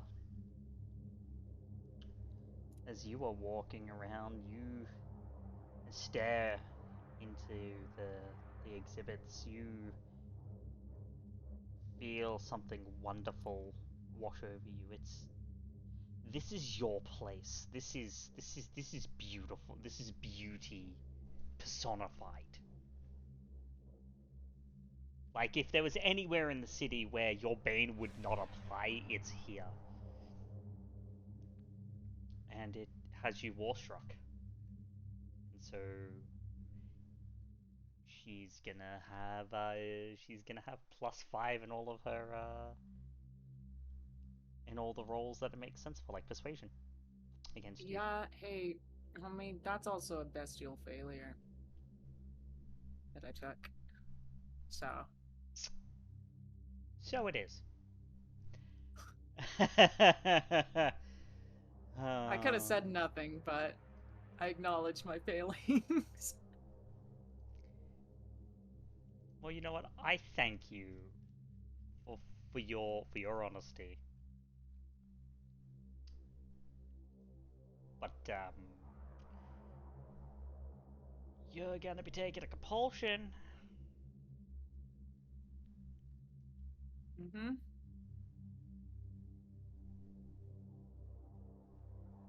And I think with the beauty all around you, you're obsessed. You're under the Toreador clan compulsion.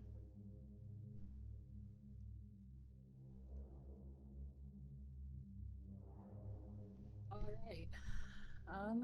Let's see. Utterly obsessed with a single thing. The Toreador cannot speak of anything but that object. Be it a person, a piece of artwork, a blood splatter in the right lighting, the sunrise itself. They cannot take their attention from it. Any other actions receive a 2 dice penalty. This compulsion lasts until they can no longer perceive the object or the scene hits. Okay. Because I think that fits absolutely wonderfully in this situation, don't you? Yeah, yeah. So, you are there just staring at this painting, and you don't even go ahead and look when you hear the footsteps coming towards you.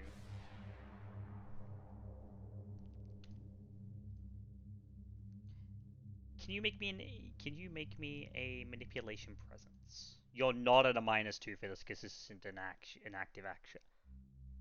Ha! Oh my god! Holy shit!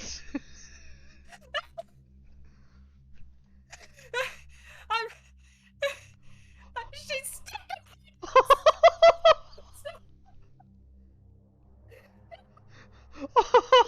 Coming back to the audience, that's all zeros on Caroline's part. Oh my god! Oh, so make him so funny! All zeros. Make your manipulation presence, please. Wait, who was rolling? Was it Clayton?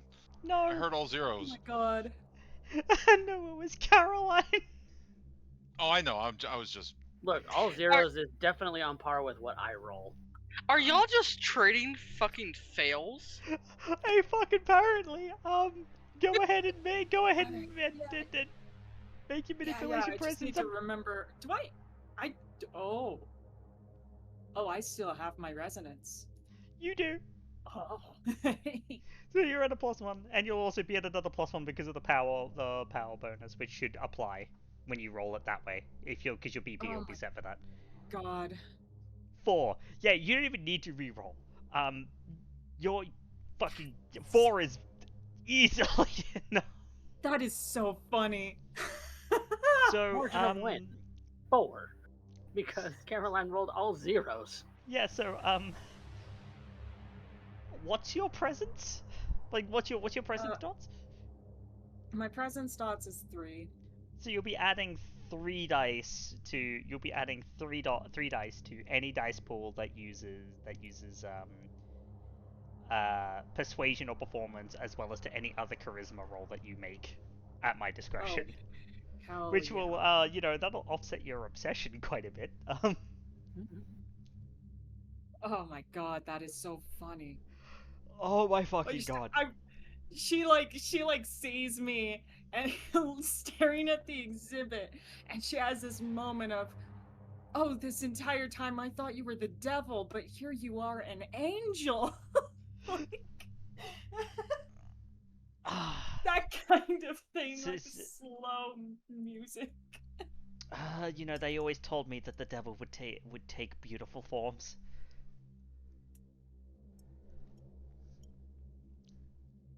Well, according to the classicals, it just seems apt.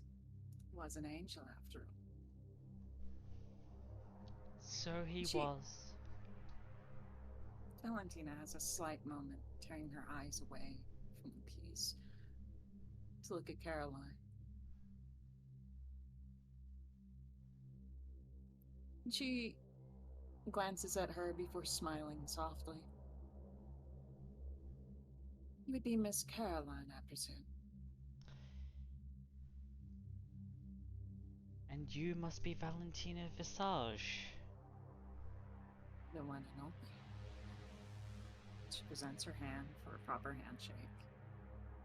And indeed she would shake that hand. It's an honor to finally meet you. I've heard quite a bit about you. Your position in the city, your exploits to maintain a certain order, a certain purity to it. In a sense.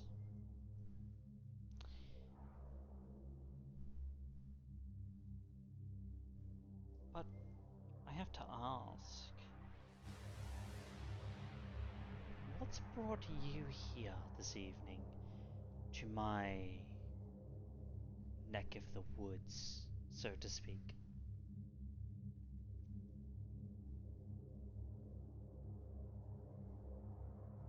I suppose it's more of a curiosity.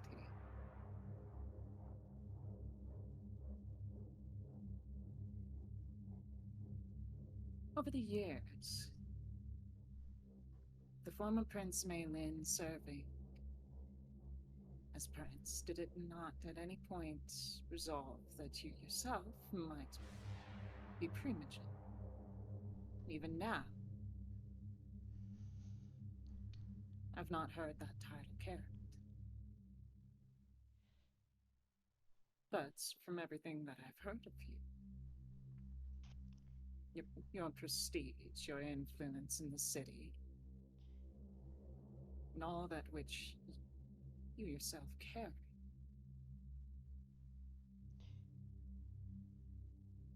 the title has not been claimed.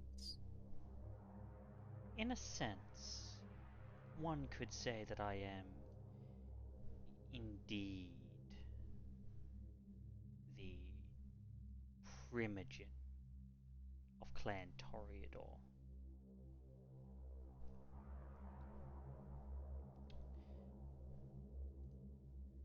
But what is a title without...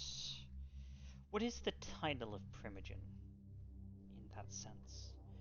What does that mean, to be primogen?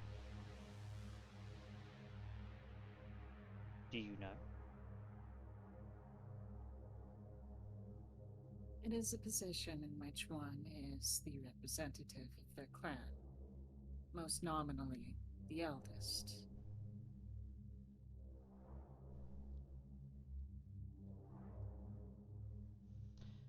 Well, if we were talking the eldest until recently, that wouldn't have been me.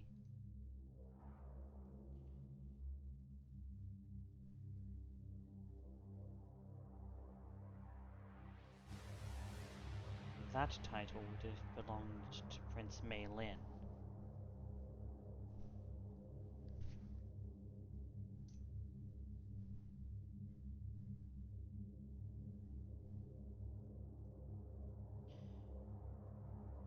Even without that, she seemed so hell-bent on not having a Toreador primogen.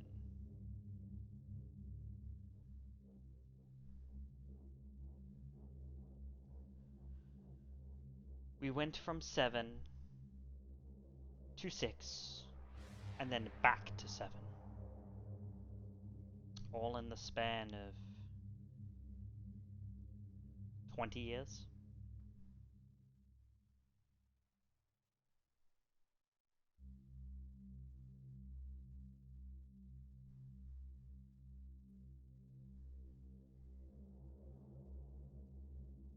I see.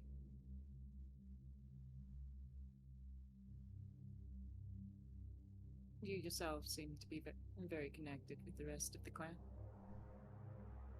Indeed I am. Whilst Malin was a patron of the arts, I sought to fulfill the rest of the clan's desires.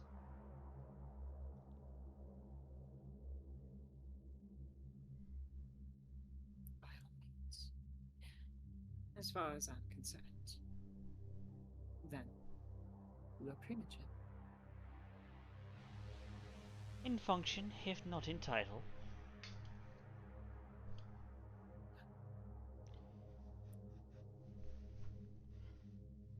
As I said, my honor to have met you. Fine. I have quite a few questions, actually. First and foremost was, I suppose I sought an opportunity to actually connect with the rest of my clan here in the city. When I arrived, it was by matter of duty, more than anything. As soon as I stepped foot into the city, I was appointed with the code. So I had not time.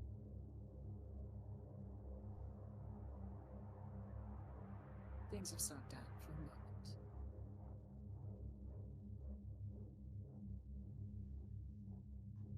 Indeed they have. I suppose I find it interesting that the first priority of our dear interim prince was to put you to task rather than formality.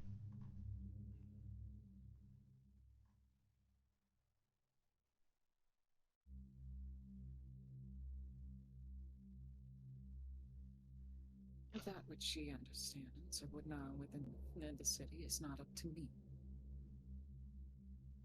But I do lament it. Perhaps a little bit.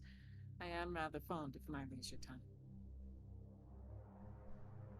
Well, as we all are. Idle hands and all of that.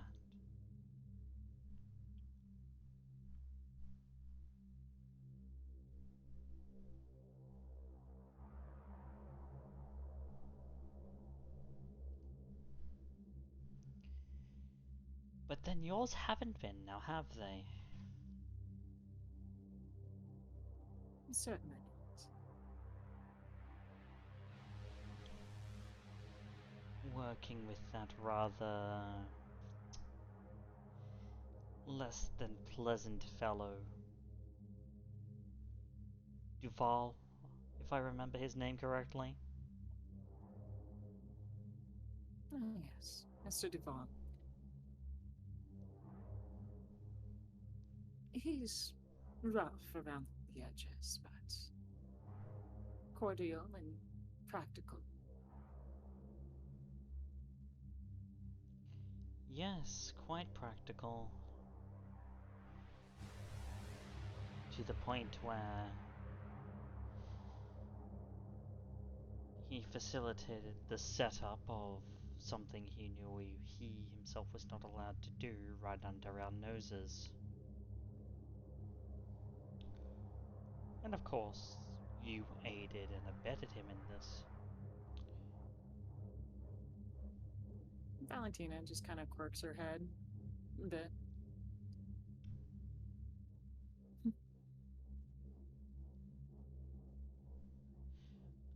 Not allowed to do.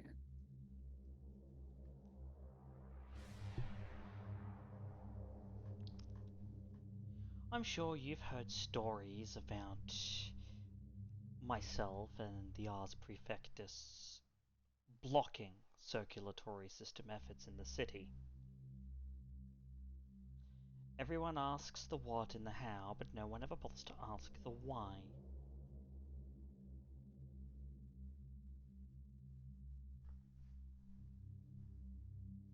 I will listen to the why now. In essence, when I refer to myself and my compatriots as the keepers of order here in this city, I mean it in a way that is more than simply superficial. This city has had many problems to do with blood for a very long time. Even before Mei Lin left us.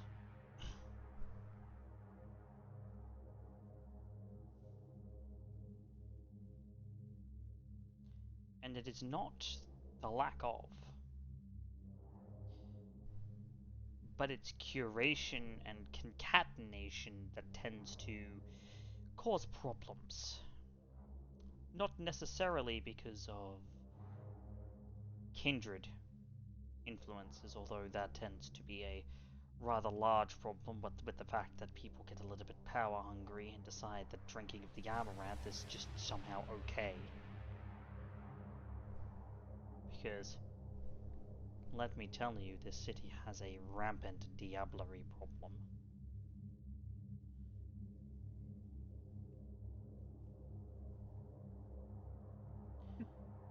As I've heard. There are others that use blood and resonances in a way that is less than pleasant, especially to our kind.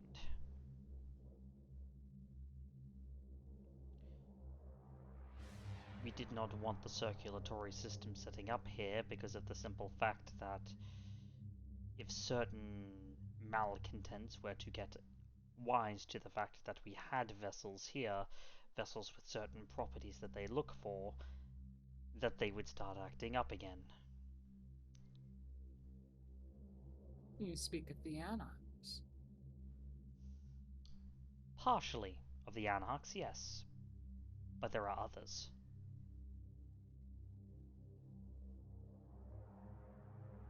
Well, you have me intrigued.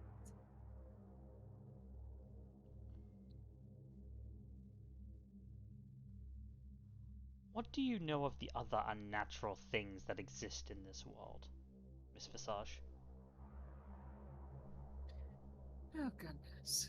Well, in just a few nights of alone, I have come to learn quite a bit about werewolves and ghosts, and apparently there even once, formerly, ran a mage in the city.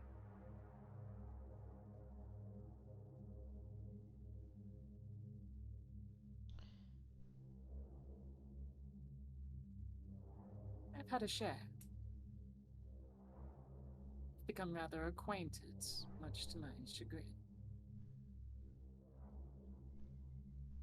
But I take it you're speaking of another.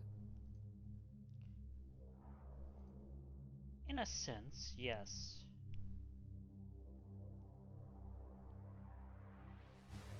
But there are many different malcontents in this city, and there have been for many years. It's simply that they have not raised their heads enough to warrant a response from the court. Let the sleeping dogs lie and all that. It is not of the lupine, as they are a new reintroduction to the mainland in the past few years. That those stories about them being all relegated to Tasmania was quite true for the longest time. Minus your one or two pockets in the north. But mages... mortals with power beyond reckoning, they are a problem. And they are doubly a problem when blood is a thing that can fuel them. It is as if they are like the alchemists of thin blood, but worse.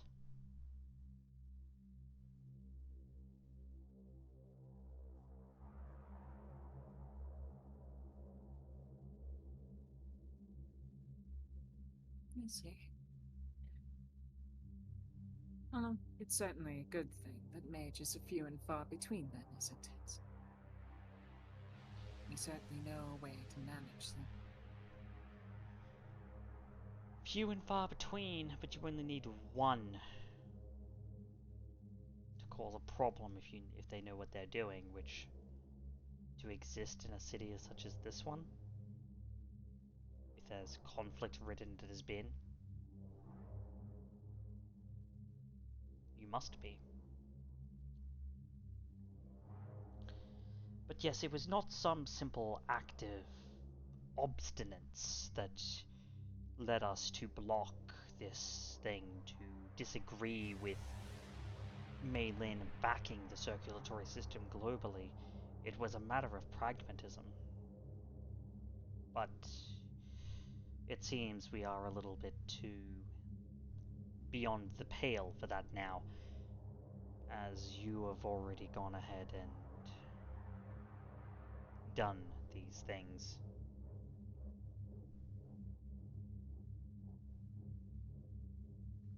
It was a necessary approach. I'm sure you're well aware of the circumstances within the city. It is at quite a bit of disarray. There are enemies on all borders, and slowly encroaching further in. Among hunters and Sabbats, we have to make a decision of how we will be able to enforce the city. That of which was established rather firmly in the arts of blood sorcery. First and foremost. Oh, of course. Although, of course, it's not the Tremere doing that. I take it the word got around rather quick. Even outside of their grievous losses.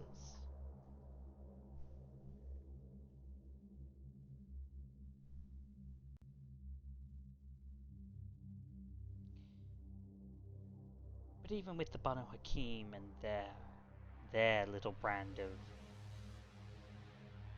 sanguine thaumaturgy,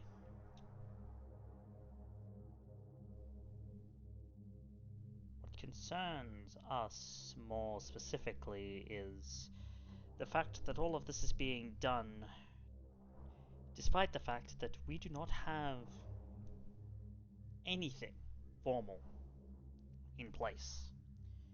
There is no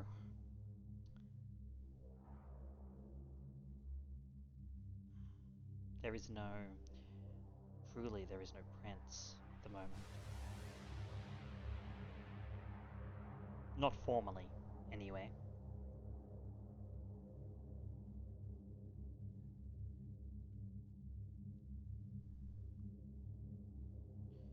We are a court without guidance.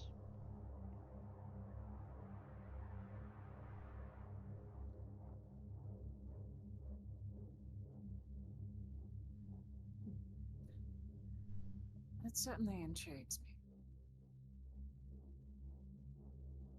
I keep hearing that word. Not formally.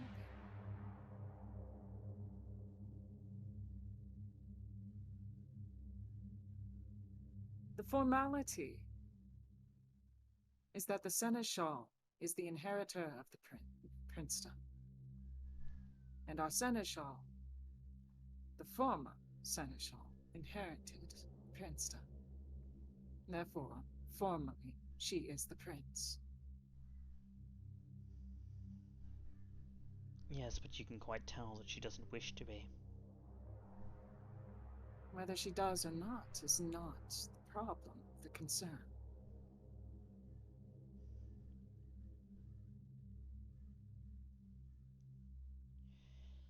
At the moment, her position is legitimate.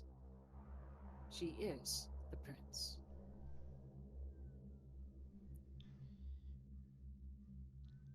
And I had sought out her permission first, in order to establish the circulatory system and build the defenses, as they will be here progressed. I have seen mages, a mage that you have spoken of. I have been witness to what it is that they do, and I agree that that is a threat.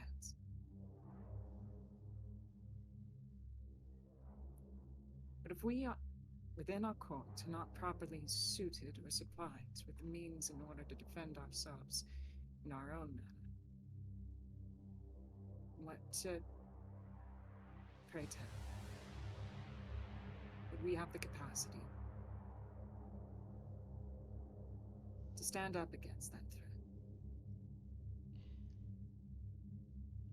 I agree that the court was broken.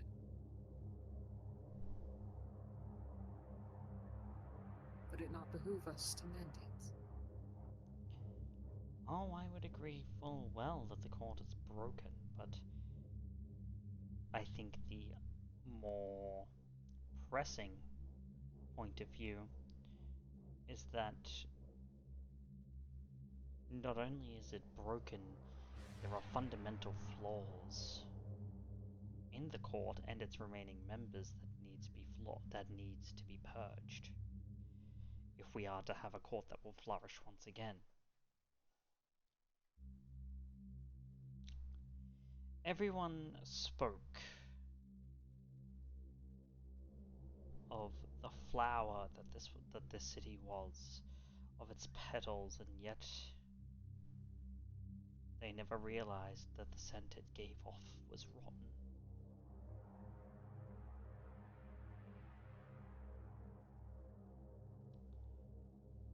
You may disagree with me, and that is fine. You're welcome to your disagreements, but this is something that has been on the wall for a very, very long time. And having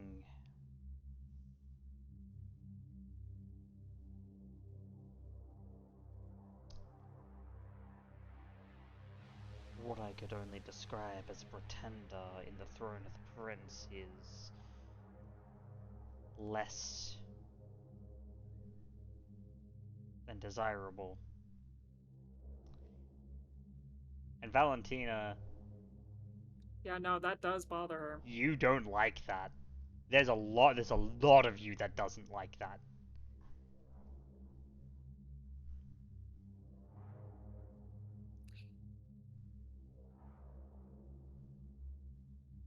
You're absolutely right, Miss Carol. There is a lot of which this court is burdened with. Old traditions and conflicts that have plagued it long. I was brought up in the courts of France. The courts of love, at least. Under Francois Villon. The prince I had served. During my time there, I had been witness to a variety of... what is it? Rituals, practices. But there was one thing that always stood affirmative, is that there were ultimately established traditions that we followed.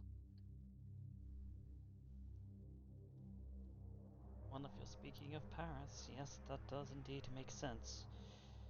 Villon was always fond of his ceremonies.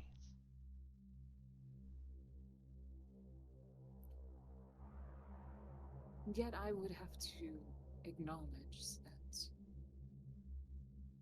compared to what I understood of Brisbane, many of the bylaws and decrees that have been established here in the city had sustained. Francois Villon's rule was standard. It was expected. It was predictable.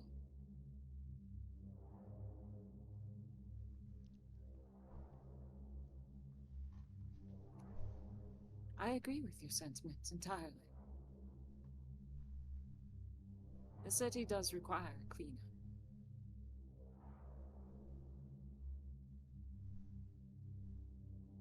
From my point of view,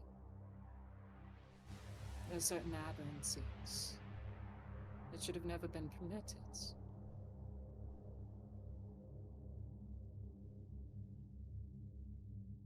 And I would very willingly trade one for the other.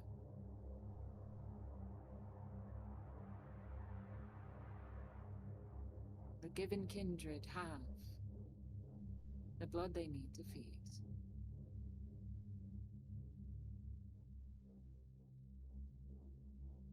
And they could be argued, not permitted. Vitae they'd grown accustomed to.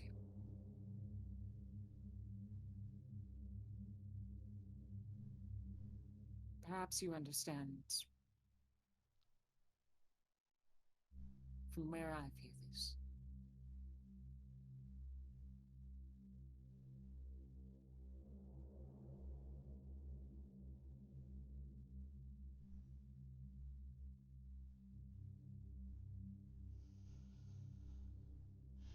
But you can look at the gruesomeness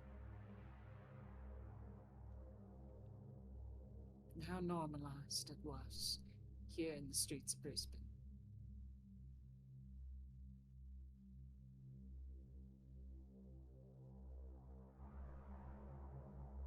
After all, you understand order most of all.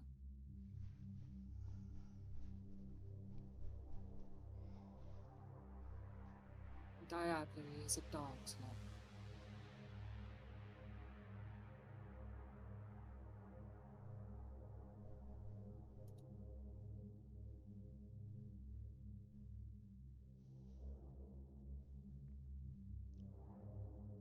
Indeed.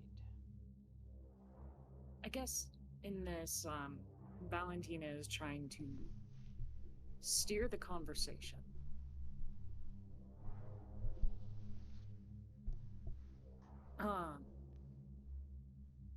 And point it more towards a direction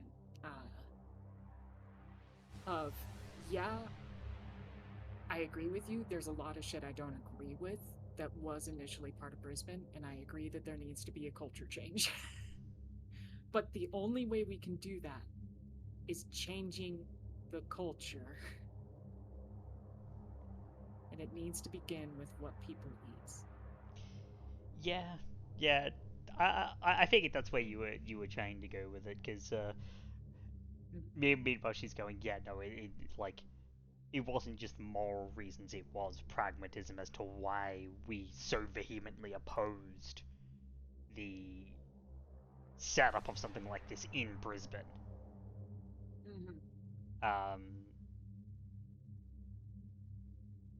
And there is a slight moral thing to it too, because you can, like, Valentina, you'll be able to get the distinct feeling that, without an insight check, that she thinks that the human element in all of this goes far too overlooked by everyone else. And you can understand, like, there'd be an understanding of that given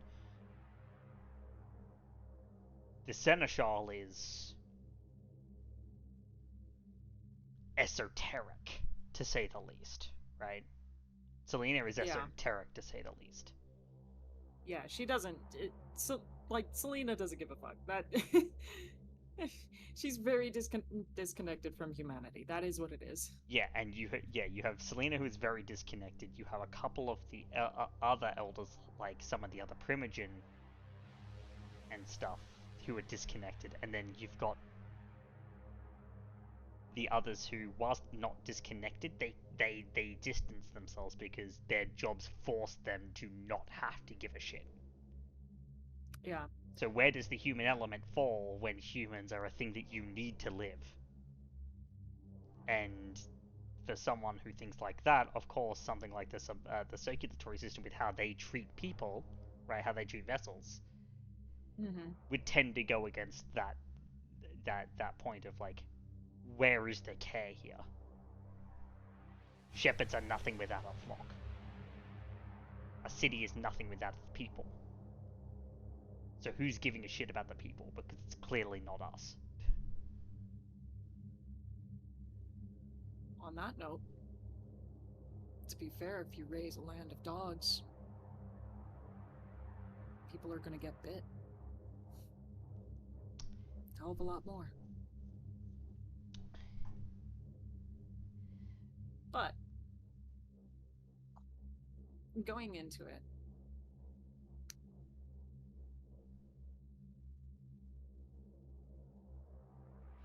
I understand the pragmatism.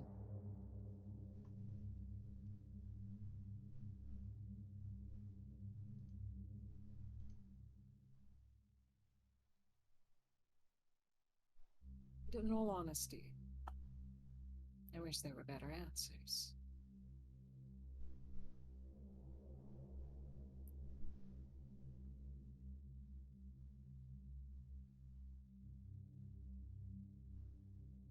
There are beautiful things that can come of this.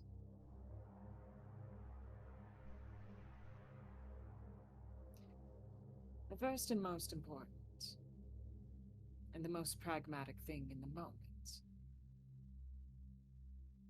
is that if those of us who ultimately do wish to preserve any sense of order, peace, stability within the city, for ourselves, for humans alike,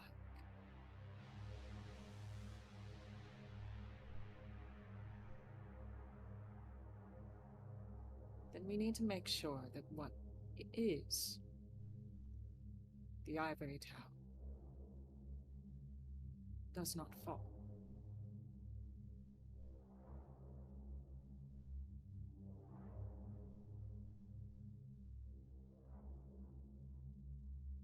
The moment it does, with the elements in this city, it would give way to anarchs in the best scenario, and Sabbat in the worst.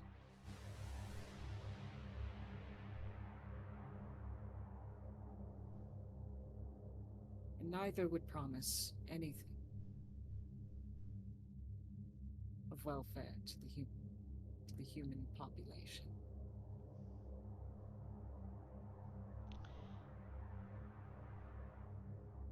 I would somewhat disagree when it comes to the Anarchs. They will promise the world, but they won't deliver it.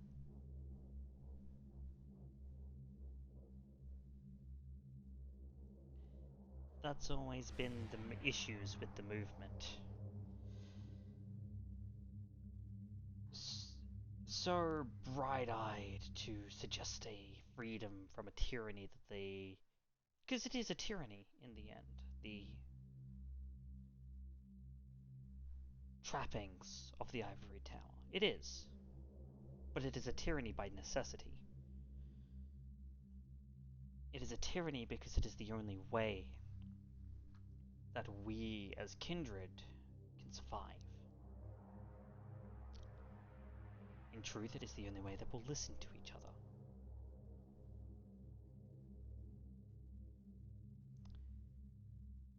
So they are bright-eyed optimists attempting to promise the world but with no realization that the tyranny that, the quote-unquote tyranny that is inflicted by being a member of the Ivory Tower and being a member of its trappings is necessary, wholly and truly. Because the Anarchs invite just that. Anarchy.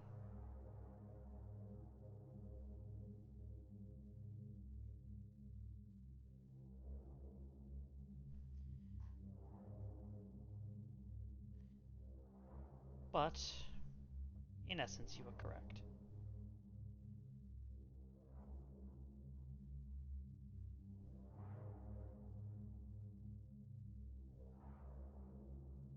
No. You go on. I have gone out of my way to see to it that the people that are brought in are treated respectfully. There is an ethics to how these operations are performed.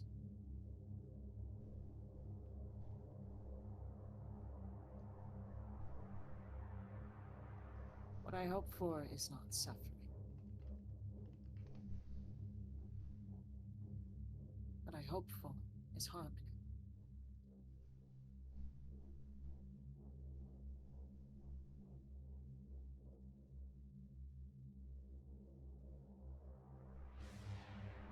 Harmony.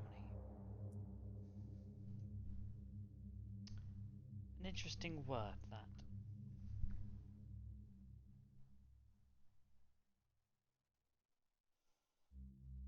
But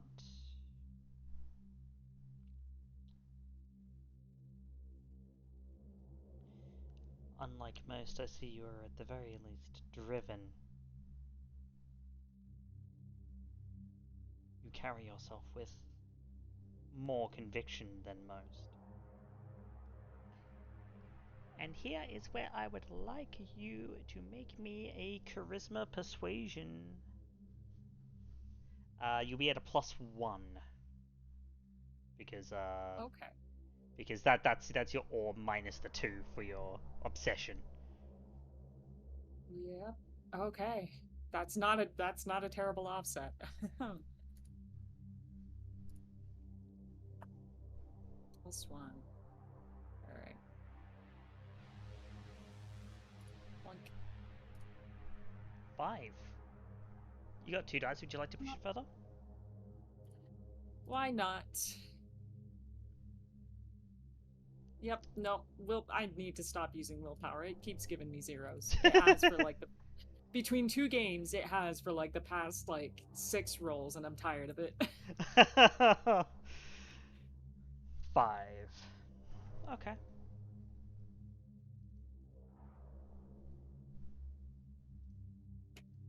I resemble that remark, Spectre. Your dice just like to fuck you in general. It's true. You are more driven than most. So if you say that there is a certain level of ethics to the way that you're handling things, then I will say, on behalf of the Ars Prefectus, that we believe you.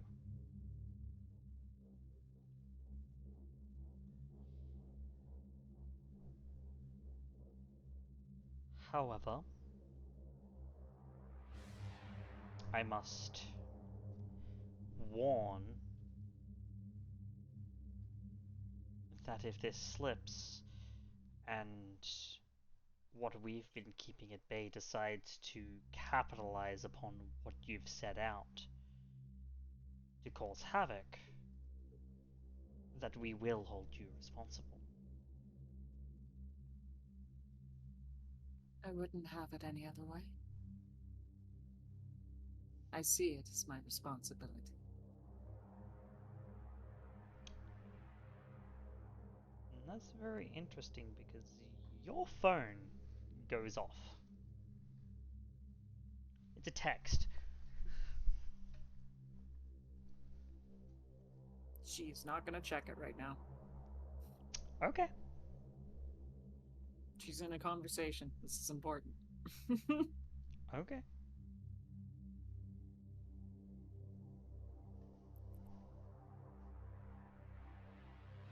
Then, I suppose in that sense we have an understanding.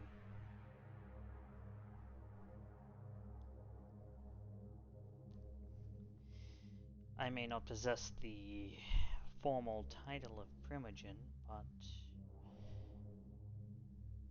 I'm glad that someone has actually decided to heed the warnings, because the rest of the Primogens certainly haven't.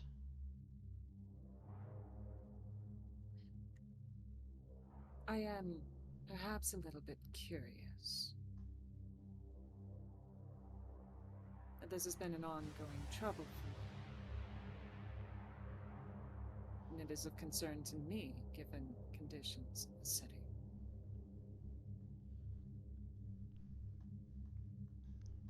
My personal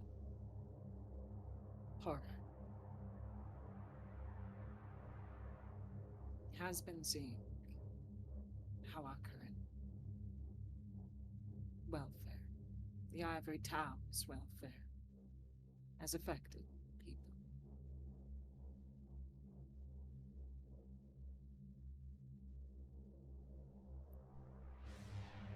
And all the while,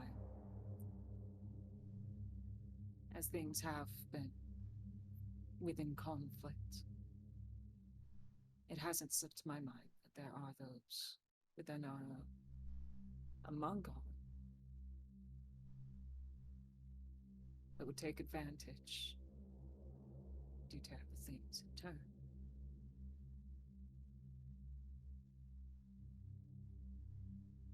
Our coterie,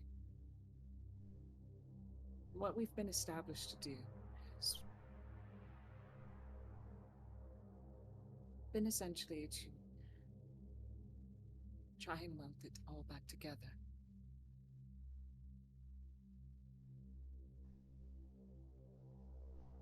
Even among us, there are only a few that look at the humanity. No. I argue that it's because we have such relationships with humanity as we do, that we've been chosen for this.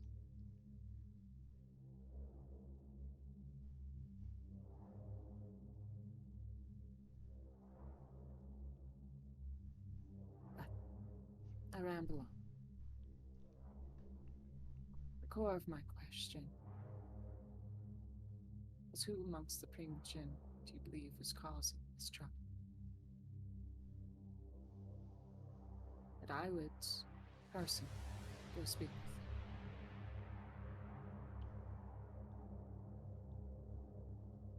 them. It is not a specific individual more as it is a complacency.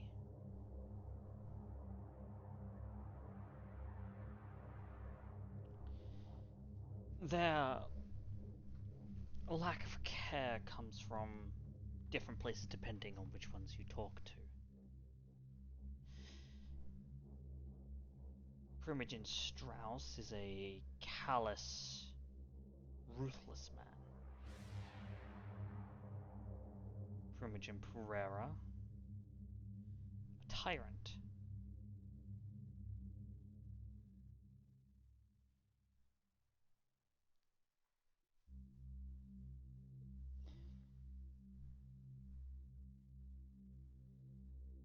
Primogen Swilton is far too far around the bend to make head or tails of her.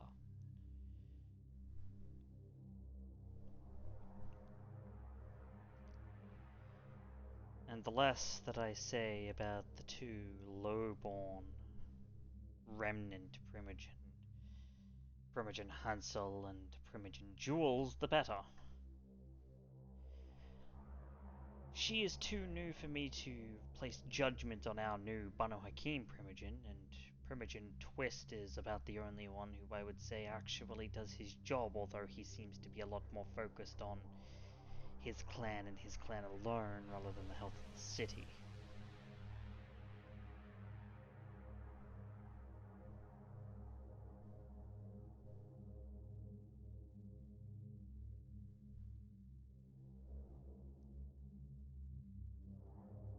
I see.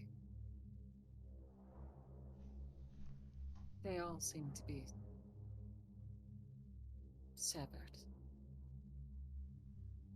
And I suppose that is just a part of the ennui that comes with age.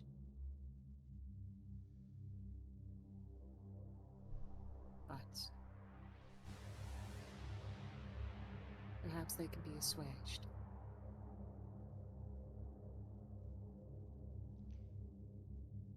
Perhaps they can.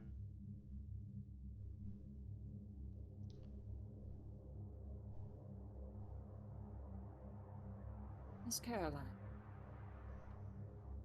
I would like to work with you on this.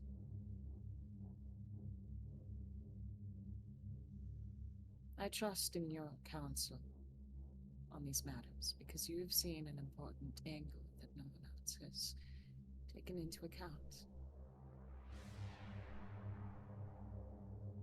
And perhaps the only other I've met has thought about what any of this is doing to humans, to people.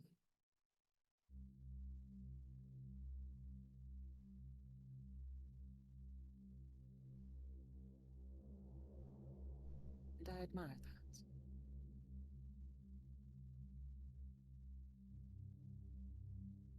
Well, that is high praise coming from such an up-and-coming neonate.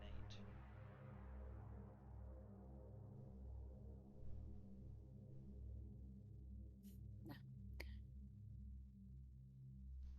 It is mere honesty.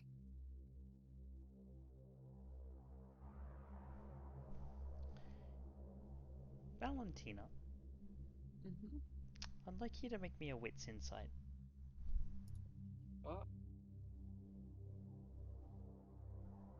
Oh, the whole 2 dice I have for this? Mm-hmm. Oh, shit. Never mind. The whole 1 die I have for this?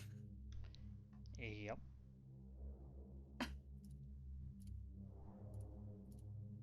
Alright. I'm just gonna have to roll the 1 die. That's funny. Wah. Okay. That's all that need to be said on that for now then.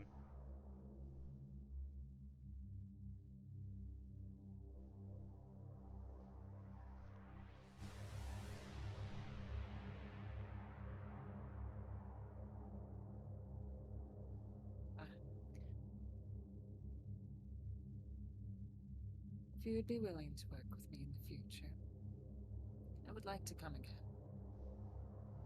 And perhaps, maybe, you, I, and the Keeper, Raven, be able to have a proper discussion about things.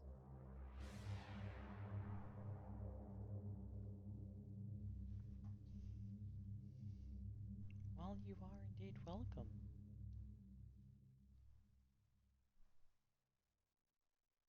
Thank you.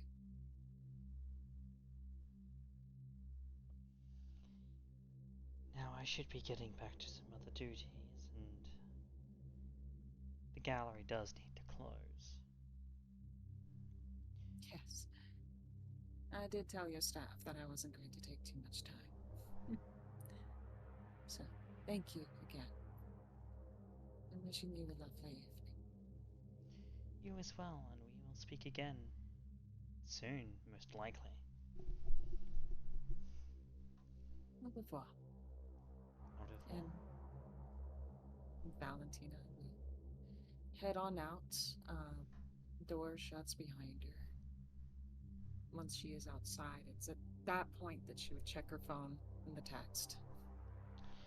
Before you do, as you exit the building, there is a pang. that goes on inside you. The way that she worded things, the way that she conducted herself, something isn't right. And you can't, with what she said, and you can't put your finger on what. It's all agreeable enough, but there's something lurking underneath that sets you on edge. And that only becomes even more prescient when you check your phone and there's a text from Raven.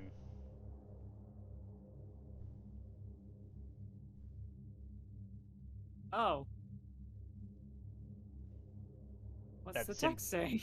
That simply says, "Need help."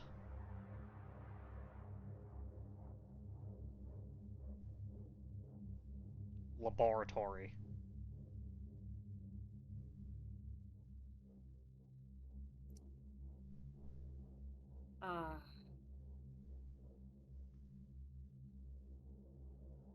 Valentina is gonna text Lucy.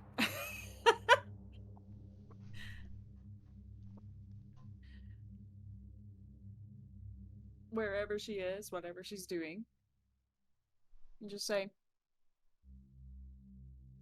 "Would you like to come along on a little night outing, dear?" In parentheses, not asking.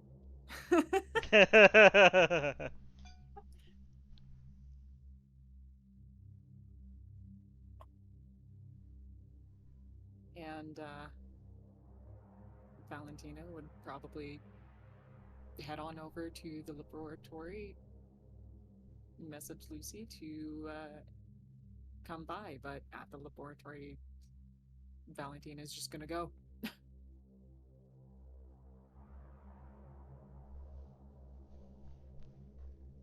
Okay.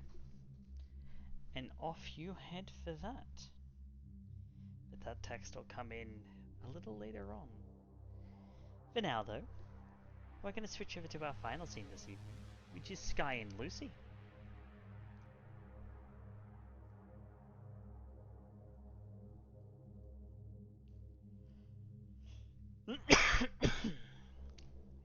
Skye and Lucy,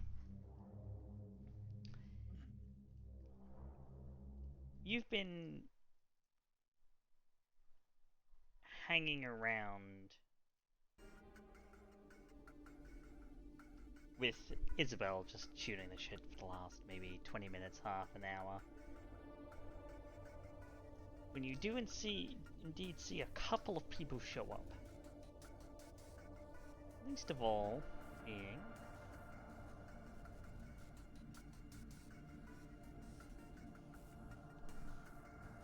Jasper.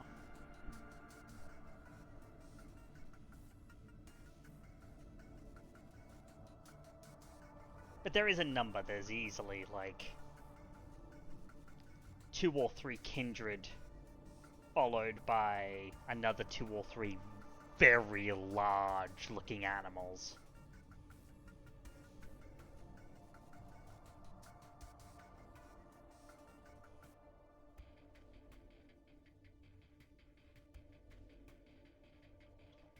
Oh, would you look at that?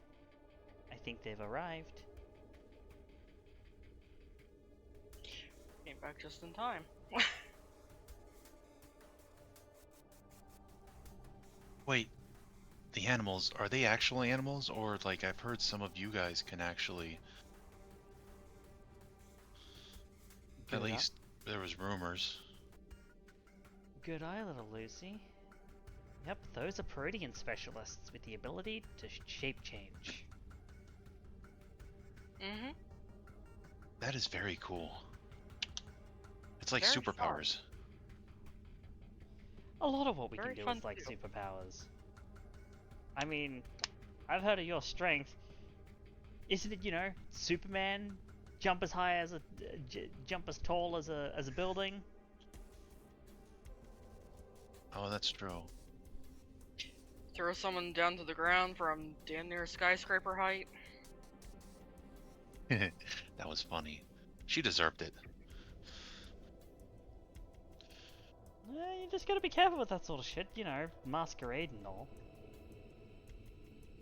Well, in all fairness, we didn't start the fight. Yeah, and they were trying to kill us. I mean, look, I ain't gonna harp on you about a masquerade breach. Our lot's had a one or two here and there that we've kind of had to just brush under the table a little bit. You know, to be fair, I wasn't the one that knocked down the building, though. Yeah, that was not our doing.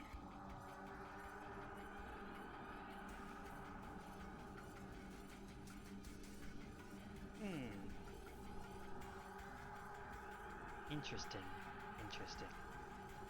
Alright. Said I ain't gonna harp on you about it, but the others are here, so... Yeah, what is it that you're looking for? Jasper's gonna speak up now.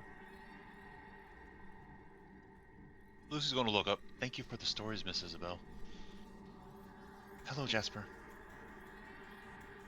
Oh, hey, kiddo. Skye's gonna drop down from the tree right onto his fucking shoulders. And he does catch her. Like, he doesn't even flinch.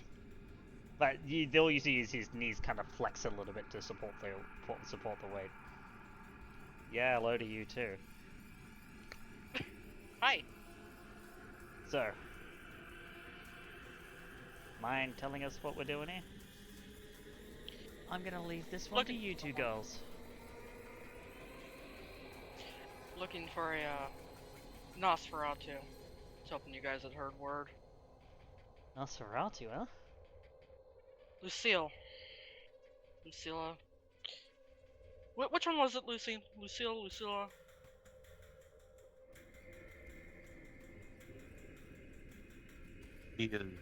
And Lucy's going to describe what she looks like. Lucilla. Oh, right, yeah, the bit of an outcast amongst the Norse, yeah? Yes. Yeah, we'd noticed given that, you know, despite being as she is, she spends very little time in the sewers.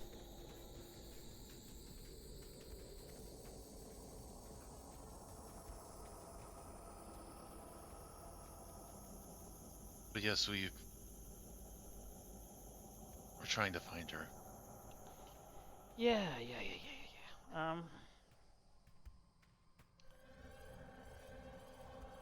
Any specific reason why you want her found? Lucy's going to look at Skye and see if she's okay to tell. Chances are she might be a traitor. Traitor, you say? Nothing to back it up just yet, but that's why we're trying to find her. Bring her in, all proper procedures and all that.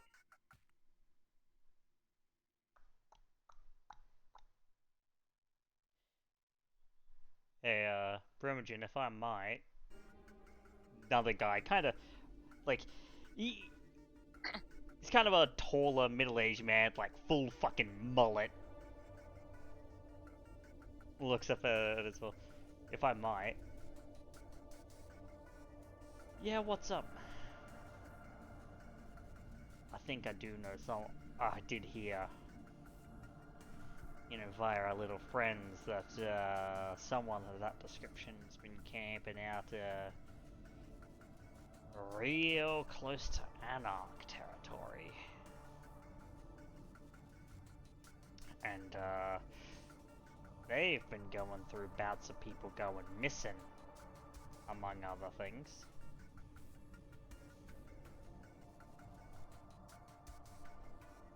These people going missing have any particular, you know, strength in amongst the Anarchs? Any status? No, not anybody super high ranking, although I think, what do they fucking call them? Like, not Baron, like their Primogen equivalent. What do they call them? Like, Revolutionary Council? Some stupid bullshit name like that. Yeah. Those and he refers to them with a word that I'm not gonna say on stream, but given that he's very violently Australian, you could probably tell what word it is.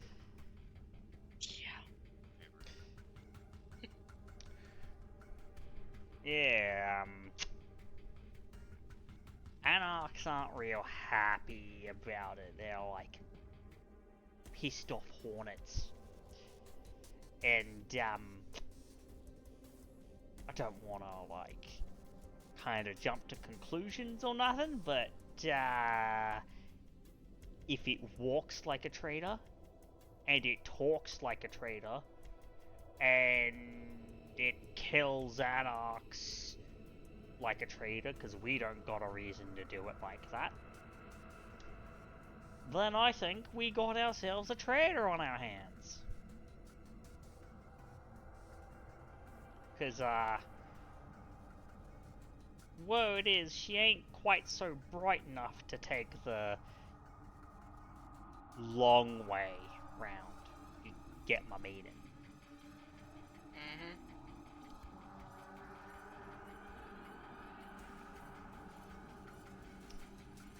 I think she's better than she is. She always has. Hence the question. She's gonna go chasing after power, might as well take out those in power. Yeah. So this is blown up on her spectacularly. Oh, yeah.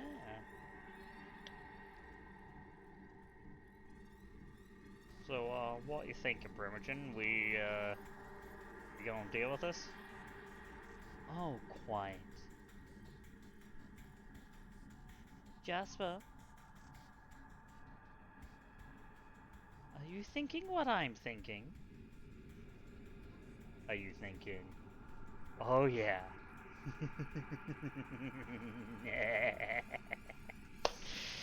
And she hops down from the tree. Oh, Look please, at- let us join you. Yeah, I'm gonna look at Skye. I don't know if I should be excited or terrified right now, but I think it's a little bit of both. When he laughs like that, be excited. Oh no, that's not him. That's her. Oh. That's the Primogen Oh. laughing like that. Fair. Yeah, when either one of these two starts laughing like that, be excited. Fun times in store. So, Lucy, yeah, I'm gonna assume that you don't get along with your sire very well. You probably got some personal slights. Would I be wrong in saying that? No, you would not. You want the chance to take it out on her and have it be completely sanctioned? I would like to stop her from ruining anything else that's in my life. Good enough.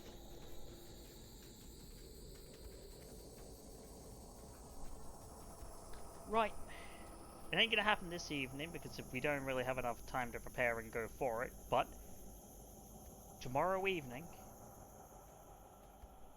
you and you, gesturing to Skye and you, Lucy, we're gonna meet here, and you're gonna come with us. We're gonna go on a hunt. Skye's just grinning. And you hear a couple of the large animals, like, they're like wolves. And they howl.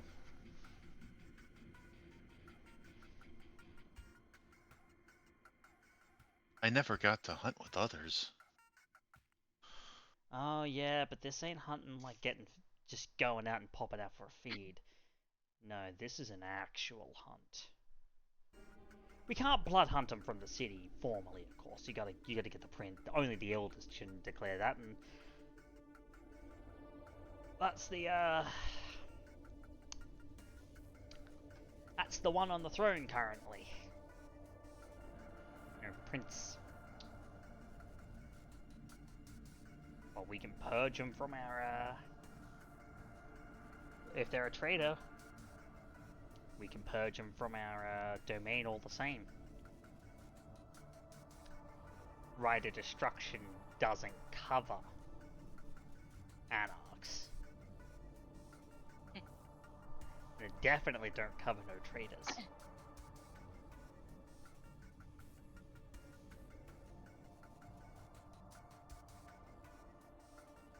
So, tomorrow evening, meet us here bright and early in the evening, as early as you can, of course. And get ready for a night on the town. And, Isabel's gonna clap a hand on your shoulder, Lucy. Because you and us, we're about to take your sire to a ballroom blitz.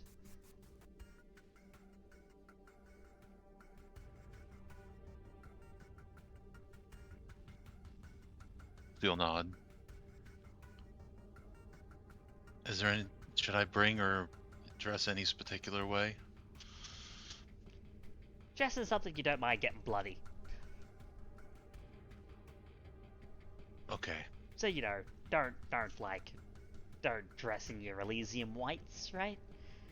I did that Oh once. no. I did that once and had to walk into Elysium afterwards, and needless to say, Alyssa was not pleased with me. Oh, she chewed my ass out for ages after I was finished in there. Oh, I can just imagine. And want to mess up the clothes that Miss Valentina finally got me for Elysium. Oh, the Visage girl got them for you. Yeah, no, you definitely don't want to mess those up. She will. She is a rogue. Yeah. She will flip her shit. I don't know, she seems to have a soft spot for Lucy. Might let her get away with it. Oh, not without some kind of reprisal, I'm fucking sure. Let's just die, let's just asking for trouble. But, Lucy, this will be when you receive a text from Valentina. Lucy will just kind of like her feel her phone going, "Oh, I'm sorry, I just got a message. Is it okay if I check that?" Hey, we're not like super formal here. You do what you need to do. Okay, So, I just didn't want to be rude. yeah, And no, Lucy will step away. Yeah, And and she'll look at the text. Yeah, and it says, it's like, dear, would you be amenable to a small night outing, and then in parentheses, not asking. I'm just gonna say, Skye, I gotta go. Need me to come with you? I don't know. You might want to check. Because if trouble's up, and we both need to be there. I'll text back, do I need to bring help?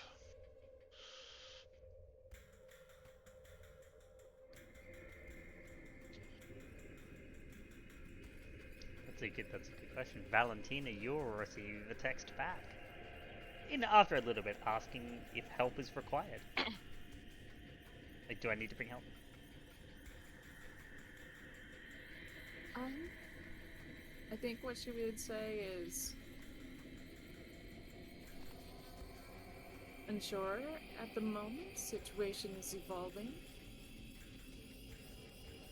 Not going to deny help. In short, yes. I'm just going to, like, read that, and I'm just going to push the phone into Skye's face. What does this mean? In short, yes.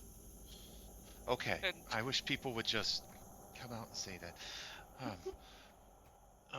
You are talking about a Toreador, honey. I know. Thank you all for the hospitality tonight, and I'm looking forward till tomorrow. I'm sorry that I have to run, but I need to go take care of something. As you glance back, I have a very stupid question. Hmm? Is my cheetah form big enough to carry Lucy? Yes. Okay, because we need speed. I will note, you know, if you're not too careful, you're gonna need to pick where you go, or otherwise you are gonna risk breaching the masquerade, because there's gonna be a girl in a face mask and a hoodie riding around on the back of a cheetah. That sounds sick as fuck, I'm not gonna lie. Yeah, Skye will definitely keep to the less obvious areas, and when they get too close to someplace that's populated, have Lucy hop off and change back. But... okay, I knew that was gonna happen. Yep. Eventually. So I believe that's gonna trigger your That's gonna trigger the flaw when she goes to change back. Yeah. Partial. But yep, she's gonna hop out of Jasper's arms after giving him a quick kiss on the cheek and change into a cheetah. And as you do, Lucy, as you turn back, you see that the Primogen's also looking at her phone, and she's less than enthused. Oh, it looks like I'm not the only one that got bad news.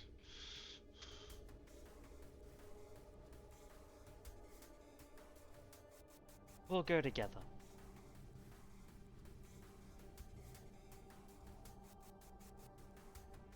Okay. Lucy's not going to question a Primogen.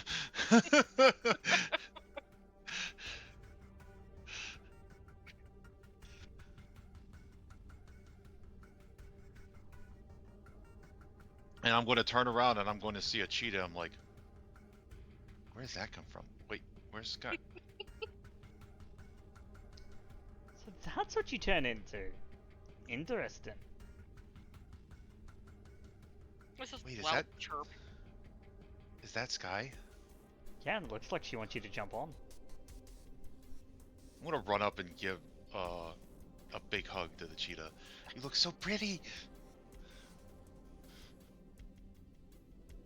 As much as she wants to sit there, as much as she wants to sit there and enjoy it, she's like looking dead at Lucy, like, get on. Okay. Can't speak. Just the stare. Just nudging me with the head. Okay, Lucy will climb onto your back then. Shoot a look at the Primogen. Take off. Jasper, get everyone prepped. Yes, ma'am. And Skye, when you look back, you would see that the Primogen leaps like high into the air.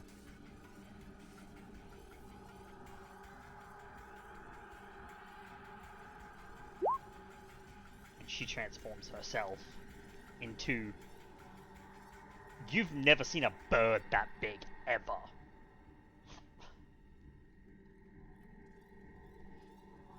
Partial cat instincts to chase. However, she's high enough that she's high enough and big enough that those instincts actually don't kick in, because there are certain birds where that doesn't happen, like eagles and stuff like that. That's fair. And she is like a massive bird of prey.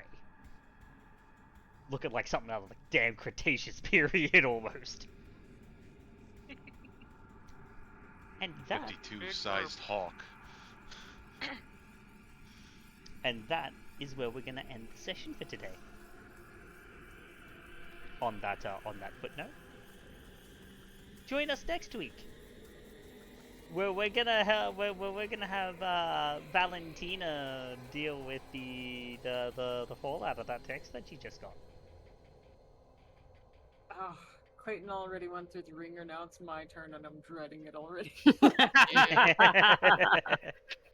Look, you can call him for help. I can feel it coming. No!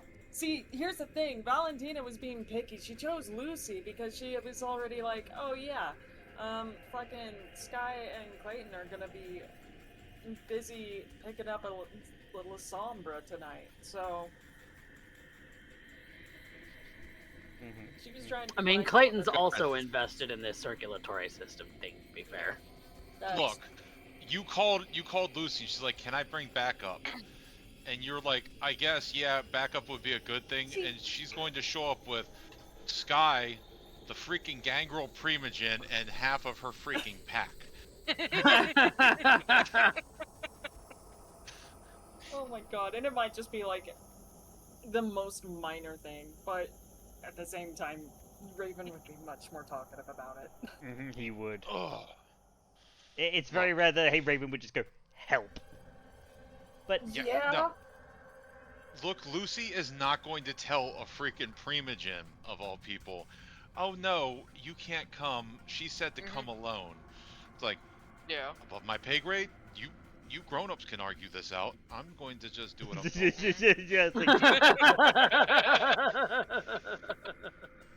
The grown-ups can hash this out. It's fine. yes. So there's a little thing called "not my fucking problem." Before we continue, we do have a thing to sort out. Uh-oh. Judge. Oh, that's right. Yep, Judge is Your taking healing comes at a stands. cost, buddy. You've got a stain. It's time for a remorse roll. Yes, I do indeedy. Alright, one sec.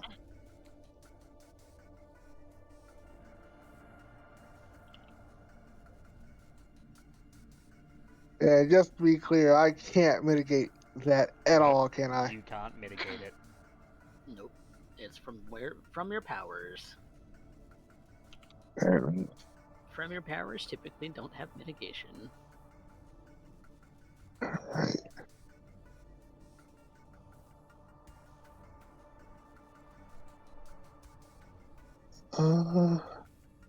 So remorse for you should be 2 dice. Success. Hey. You retain your humanity. Judge, you bled for this. You bled for Ashton's sadness. And because, you know, it's a level 5 power, so your eye leaks torrentially.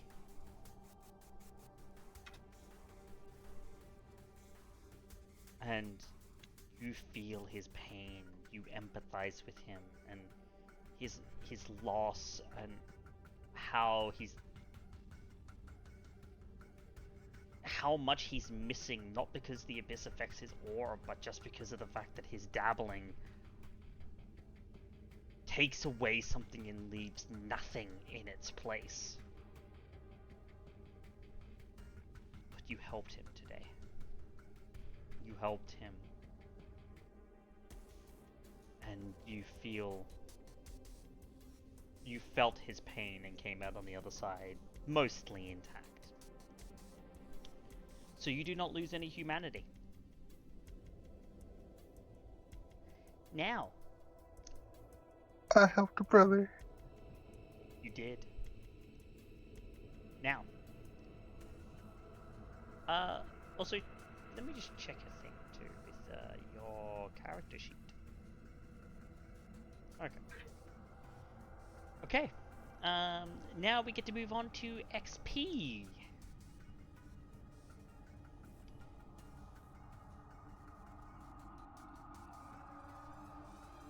We have 2 for showing up, 2 if you met your desire. I don't know that I met mine because I put mine in after we had the scene with the sheriff and Harold, because I had forgot to put a new one in. What was it? But I didn't have a scene after that, so. No, what was it? I just put in aid the coterie. I've been aided. Clayton carried yeah, no, I would say that's fair. So I would say that you've met it. You did a politics check for me when I could not do the politics check, so. I try. I do my best. yes, with those out of the way, two if you showed up, two if you met your desire. Then we have our voting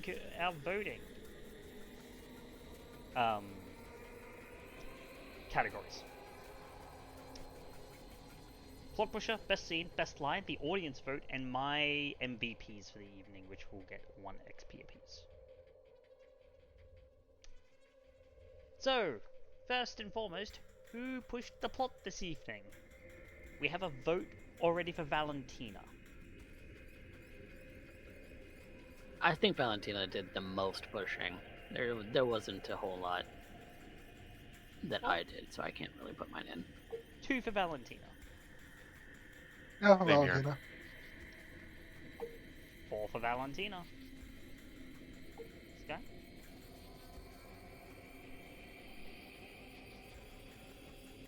You muted. Yep. I read your lips. You did say Oh, Valentina too. goddamn.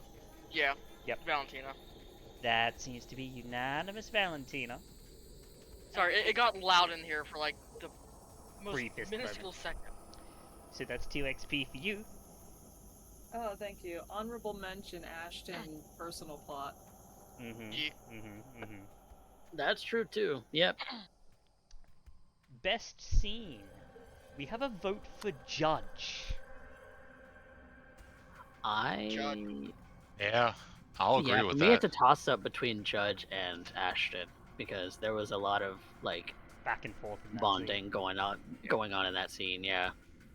I'm giving it to Judge because that was one hell of a move that paid off all around. Ashton got humanity back. Judge didn't lose humanity. All he did was he gained a compulsion that he's still under, but Yeah. Look, let's be honest.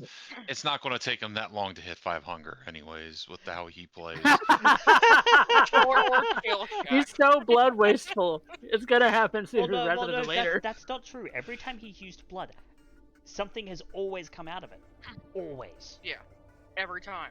Every time. He spends a lot, but something has always been. Yeah, something has always been gained for it. He spends a lot, but the dividends, man, the dividends. Yeah. Look, he is the blood equivalent of paycheck to paycheck. I'm just saying that. Wow, that's so relatable, though. That's beautiful. But I'm seeing 4 for Judge. 5 for Judge. 5 for Judge. That's unanimous. Judge. Yep. Hell yeah, dude. You get the 2 XP. Awesome. You get the 2 XP for the best scene. Now, best line. Velocity's thrown throwing Ashton's hat in the ring for what if the Abyss is God? Very poignant. Yeah. Gotta give that one to him. Yeah. Very poignant. But I also liked Judge's prayer. Judge's prayer was like pretty like God give us strength, a good prayer. and I really liked it. I'm giving it to Judge for the prayer. Oh, okay. 3 for Ashton, 1 for Judge. Oh, you know what? I kind of agree with Coffee. 3 for Ashton, 2 for Judge. Guess I'm voting myself. Okay. Did I tie it up? No, that's 4 and 2. No, it would be 3 and 3. Oh, it would be 3 and 3. Yeah, so you'll both get an XP each. Yep. And Judge got audience vote. Oh yeah. Thank you. They loved you. And my my MVPs this evening are Ashton and Judge. That scene was genuinely fucking wonderful. I loved it. Yeah. I think it was great bonding experience between the both of them. Hell yeah, dude. The coterie has definitely started to pair off in the expected pairs. We have our expected pair of Lucy and Skye, the expected pair of Ashton and Judge, and the expected pair of Clayton and Valentina. Yeah. And they On each top of have their and then on top of that we complementary have a little strengths. trio of the girls. constantly. The trio of the girls, and then also you then also have Clayton needs more guys' time. But the guys in his coterie are well, wackos. to be fair, when the last time you had guys' time was Judge and Clayton going off at each other and Ashton being like, if both of you don't shut up, I'ma fucking clear out this whole room. Do not tempt me. Come spend time with the girls. We'll take Clayton. Clayton spent time. Lucy will do his One of nails. the girls. Clayton's one of the girls. Yeah, Lucy will do your nails. Yeah. We always spend too much time. You know what? Oh my God. Though, To be fair, Clayton's had To be daughters. fair, This is not. he's- It's not that he's Yeah. had a daughter before. He's not opposed to that. He's not. No, he's done that. that He's done that before. He's played beauty Yeah. party with his daughter before, when she was little. Hell yeah, dude. Yeah, tell me you're a girl dad without telling me you're a girl dad. Show up when you show up with just random colors of fucking nail polish on your feet or your hands. Yep. Yep. Certainly. Wearing a princess tiara the whole time. Oh yeah. No, I'm just talking about like you show up at work and you're a mechanic, and you're just like, oh yeah, you have a daughter. He was a software engineer when she was little, but yeah. Yeah. But yeah, that looks like it's all the XP. Well, we'll go ahead and sort out things for doing the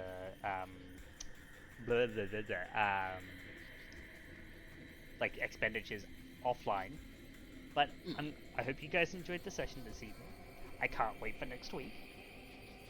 And instead of just leaving you guys this evening, we're going to take a little trip over to a very good friend of ours by the name of Macabre Derek.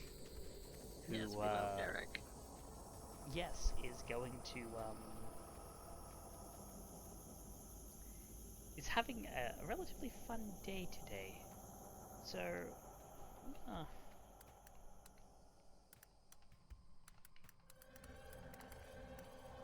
that should set that up. Indeed it does. Now, we will take out now from the River City. Good night, everybody. Night. Good night.